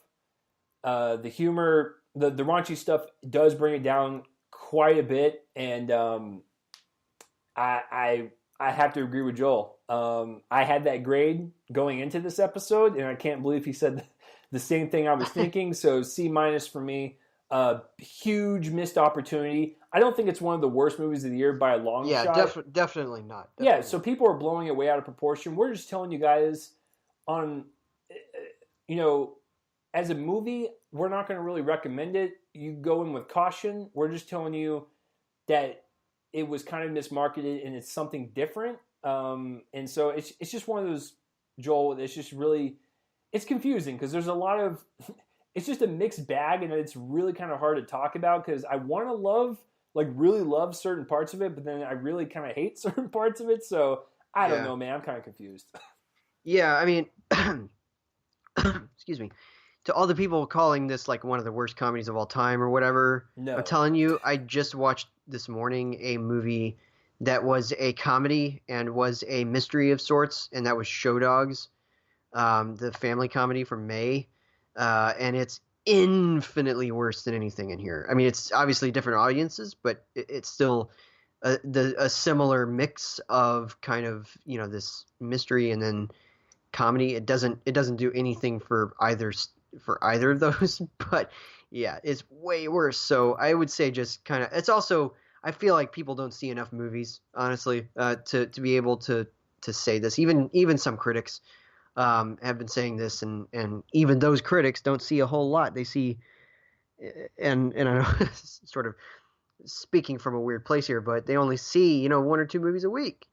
And so I think that they kind of overreact when they don't see some of the littler, worse stuff that they ignored on purpose in some cases. And I think that I think it's a case of overstating Well, things. But it's one of those cases to where if a movie is unsalvageable, I'll completely say it. This movie could be saved. If you yeah, switch up oh, some things, this absolutely, movie yeah. could be saved into There's an something that's entire yeah.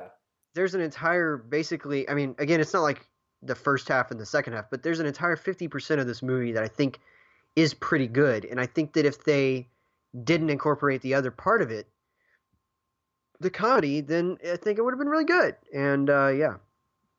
So, in any case, C minus from both of us, and we're going to move on to my extra review.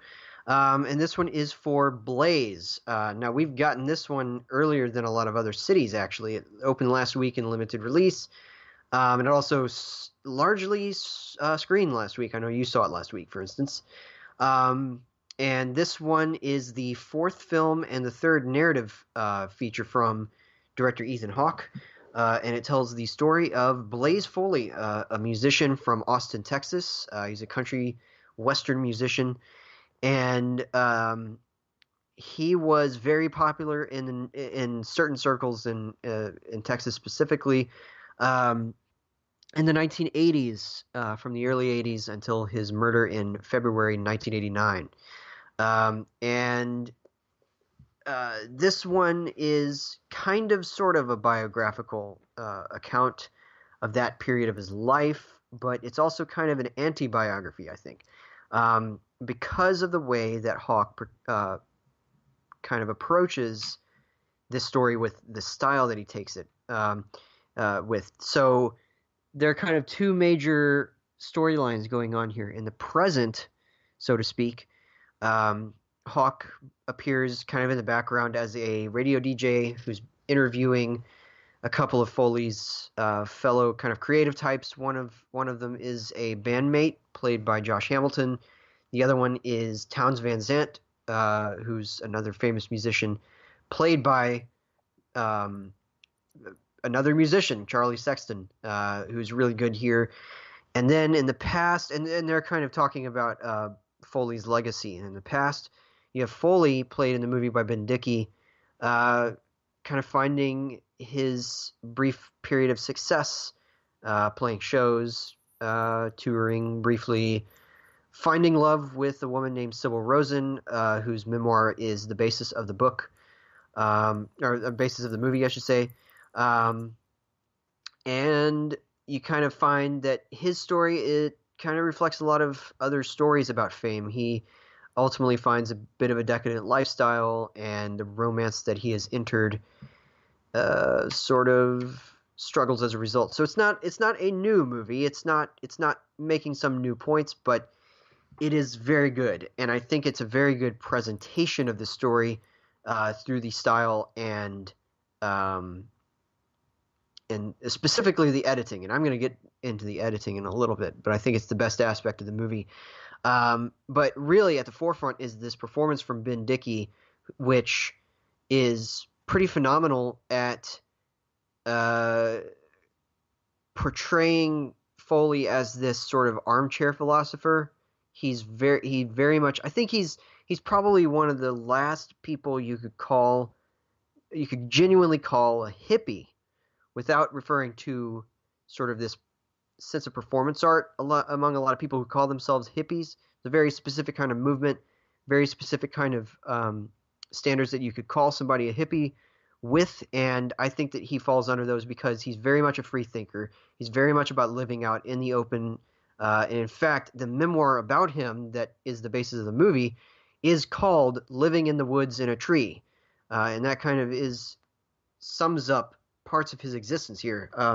When he meets Sybil, who is eventually his wife or his girlfriend, I guess, but I don't know if they ever really defined that. I don't know if it's wife or girlfriend or fiance or life partner or what. Sybil's played by Alia Shawkat in a great performance, one of the best performances of the year, I think, as this woman who is ultimately kind of fed up with this free.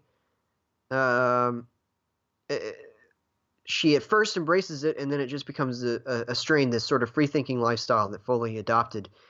And the relationship kind of eventually fizzles out, and he goes off on his own, becomes an alcoholic, and then has this very tense rendezvous with fate, ultimately on February 1st, 1989, and he did not make it out alive from that, unfortunately. And the movie kind of spans about several years, certainly. I think it might be about 10 years, ultimately. And yeah, it's just a great presentation. And I wanted to talk about the editing, which shifts seamlessly between these two timelines. You have this sort of present day, very simple framing device that allows some of the characters to explain his life, and of course, that kind of can be a lazy gimmick, just having people tell the audience what's going on. But I think it also allows for Foley to kind of speak through his own words about himself. He wanted to become a legend, and he became one in a very sad, in a series of very sad ways. But I think the editing helps us to gain some perspective into his mind, and that's certainly in part the screenplay by Hawke and Sybil Rosen, who co-wrote this movie, and I think that it's almost all on the editing and the performances, and I think and obviously Hawke's direction is very solid. There's a real sense of place here. It definitely takes place in Texas. Where, of course, it takes place in Texas. There are some times where it goes to other states, but when it's in Texas, you can tell. I mean, we live in Texas. I'm sure that we've been in these kinds of parts of Texas, and it very much has a sense of place. And it's just a really fine film. I mean, if I have problems with the movie, I guess it doesn't entirely escape the structure of, find fame, discover that the decadent lifestyle is kind of what you ultimately adopt, and then falling out of a relationship because of it. It's very typical of these kinds of biographical approaches, but I think that in the presentation of it, that's why I keep using that word. The editing, the cinematography, gorgeous, amber-hued work from Steve Cousins. And I really like this. I think we also have to give a shout out to some of the supporting cast. Has some interesting figures in here. Like, for instance, don't be ruining those cameos, because I was super surprised when they showed up. I was like, They must be friends with Ethan Hawke. Yeah, I mean, obviously one of them for sure. Yeah, for sure. Yeah. uh, but I gave him away in my written review. I felt like the characters were important enough that I had to talk about him. But yeah, for the purposes of this one, I won't talk about it. It's really surprising. Let's just say that it's a really surprising trio of people, and yeah, it's a really good, solid biography, but it's also an even better character study, I think. Just a study of this kind of free thinking lifestyle, that a person like Blaze Foley, who was born Michael David Fuller, and adopted the name because he wanted something more memorable to be a stage name, and I think it's a really fine character study. So I'm giving Blaze a B plus. I think it's worthy of that. So really like this one. It's fantastic. See this when it comes to you. I think that it's mostly. I think that it's going widest in September. For instance, I'm pretty sure it doesn't even reach Chicago until the end of September. I think that we got this one super early. So yeah, really, really fine film. So B plus for Blaze and a C minus for Happytime Murders from both of us. And what did you give Blaze? Because was it around the same thing? I actually gave it the same grade as you. Yeah. So I mean, we're in sync this week. I know it's because I was actually really really worried with the Happytime Murders especially, but like with Blaze, I was just like, because I already saw Joel's grade, and I'm terrible at math, so I couldn't equate that to a letter grade, and so I was like, what was it, an A minus, B plus, and so it's both. On my website, I have it as a 3.5 out of 4, which could stand for either of those grades. Yeah. So basically, he confused me. But no, I totally agree with him.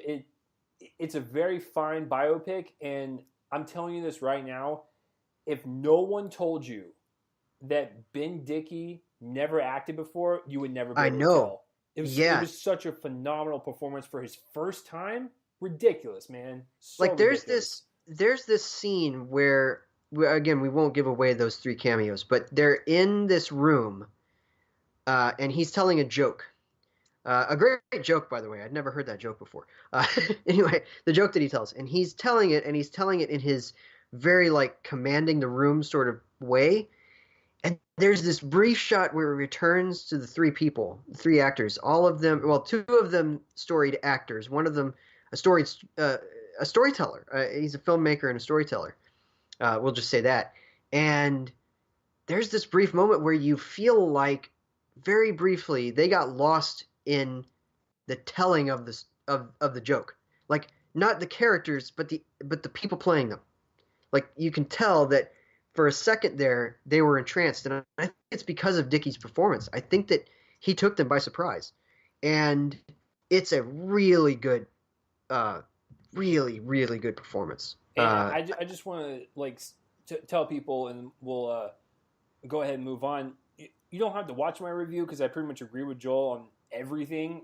But I will say the one thing I really appreciate about biopics, especially this one, is showing faults, showing the rises in character. I love seeing this kind of up and down of a person instead of just showing all the good stuff or all the bad stuff. It was a mix because there are some points in the movie where he looks like an a-hole, and then by the end of the movie, when you have seen everything that this man has done and who he has loved, who he has screwed over, in the end, you can make a decision whether or not you still like him. But for me personally, even seeing some of the most destructive things that this guy has done, I still honestly think at the core, and that's why the relationship between him and Sybil was the key to this movie.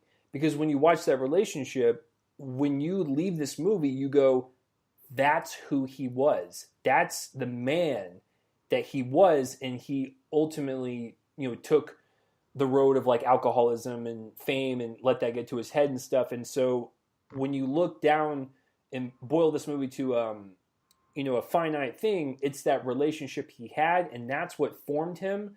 And so for me, I still think he's a good person, even though he had faults, but that's what makes him human. Yeah. It's a really good examination of all that. Great stuff. All right, so now I have to guess the top 5 at the box office. Oh boy. Well, All Joel, right, what do give me the what are hints. you worrying? What are you worrying about? You do so well every single time. So believe it or not, there were several new releases this week, but I'm only going to give Joel the um, big hints in terms of what was released. I could now. I'm gonna be nice to Joel this week. Um, I could say AXL is one of your ones you have to guess, but I'm gonna tell you right now. Axel is what that's called. I'm But go calling ahead. it AXL. Okay. Um, I'm not calling it by what the filmmakers want me to call it. I'm going to tell you right now, that's nowhere near the top 5. So the only one you have to worry about in terms of guessing where it's at with the others is Happytime Murders. So that's the only one that is in the top 5 that is new. Okay. Oh boy. Last week we had Crazy Rich Asians, Mile 22. We had The Meg.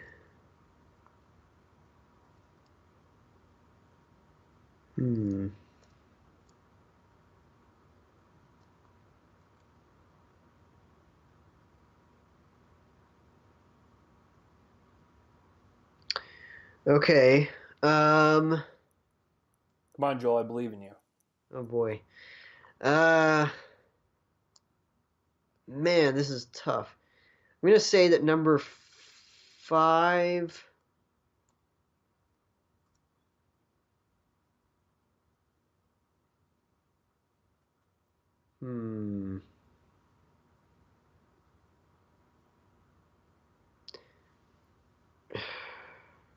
Wait a minute. So I do not know. This is so tough. I thought for a second that you had a revelation, like, this is it, and I was like, I was waiting for it, and then you just kind of died. Yeah. Man, I don't know. I'm gonna guess 1 through 5. I'm gonna Okay. go top. I'm gonna say that number 1 is the Happytime Murders, kind of automatically. Maybe number 2 is Crazy Rich Asians. Number 3 is The Meg. Maybe number 4. Go with Mile 22. And number 5.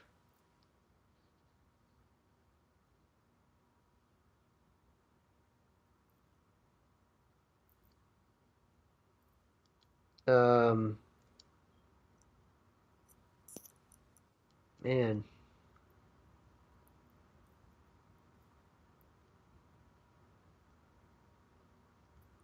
Christopher Robin. I don't know. All right, so what name them again? Oh, did I? I think I might have named one twice. Okay. No, wait. I'm sorry. Okay, I'm gonna say number 1 is the Happytime Murders. Number 2 is Crazy Rich Asians. Number 3 is the Meg. I think it still stayed up there. And you said 4 was Mile 22 and 5 Christopher Robin, right? Yeah. Okay, I'm here to report, guys. This is breaking news. Joel got none of them right. He got 0 out of 5. He's going to feel really embarrassed when I tell him all these numbers because his assessments were extremely wrong. So, thank you for the. I'm just kidding. So, Mile 22 actually dipped from number 3 to 6, and it didn't even make the top 5. So that movie's tanking, which is funny because it's STX as well, and it did the Happytime Murders, but we'll get to that in just a second. So number 5, no wait, I take that back. Joel did get 1 right. He got this one right. Christopher Robin is number 5 with 6.3 million.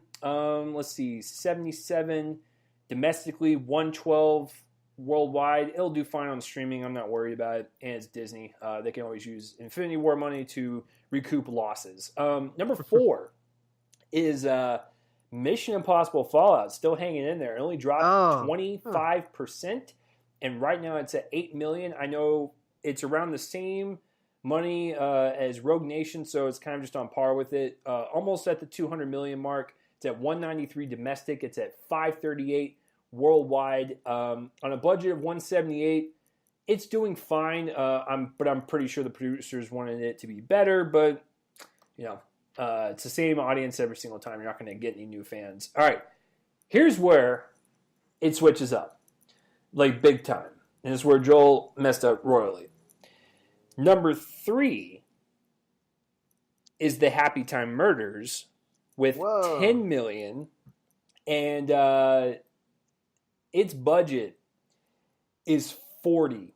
I did not know it was that high. I thought it was in its 20s, but seeing the kind of behind the scenes clips during the credits, there was a lot of green screen work, so that's probably where all the money went. And of course, recreating puppets and clothes and all that stuff, I'm sure that costs. But I mean, if we're talking about and Melissa McCarthy. Yeah, exactly. If we're talking about doubling production budget because theaters take their cut plus the marketing, I mean, call me crazy, but I think this movie needs to make at least 100, 110 to break even.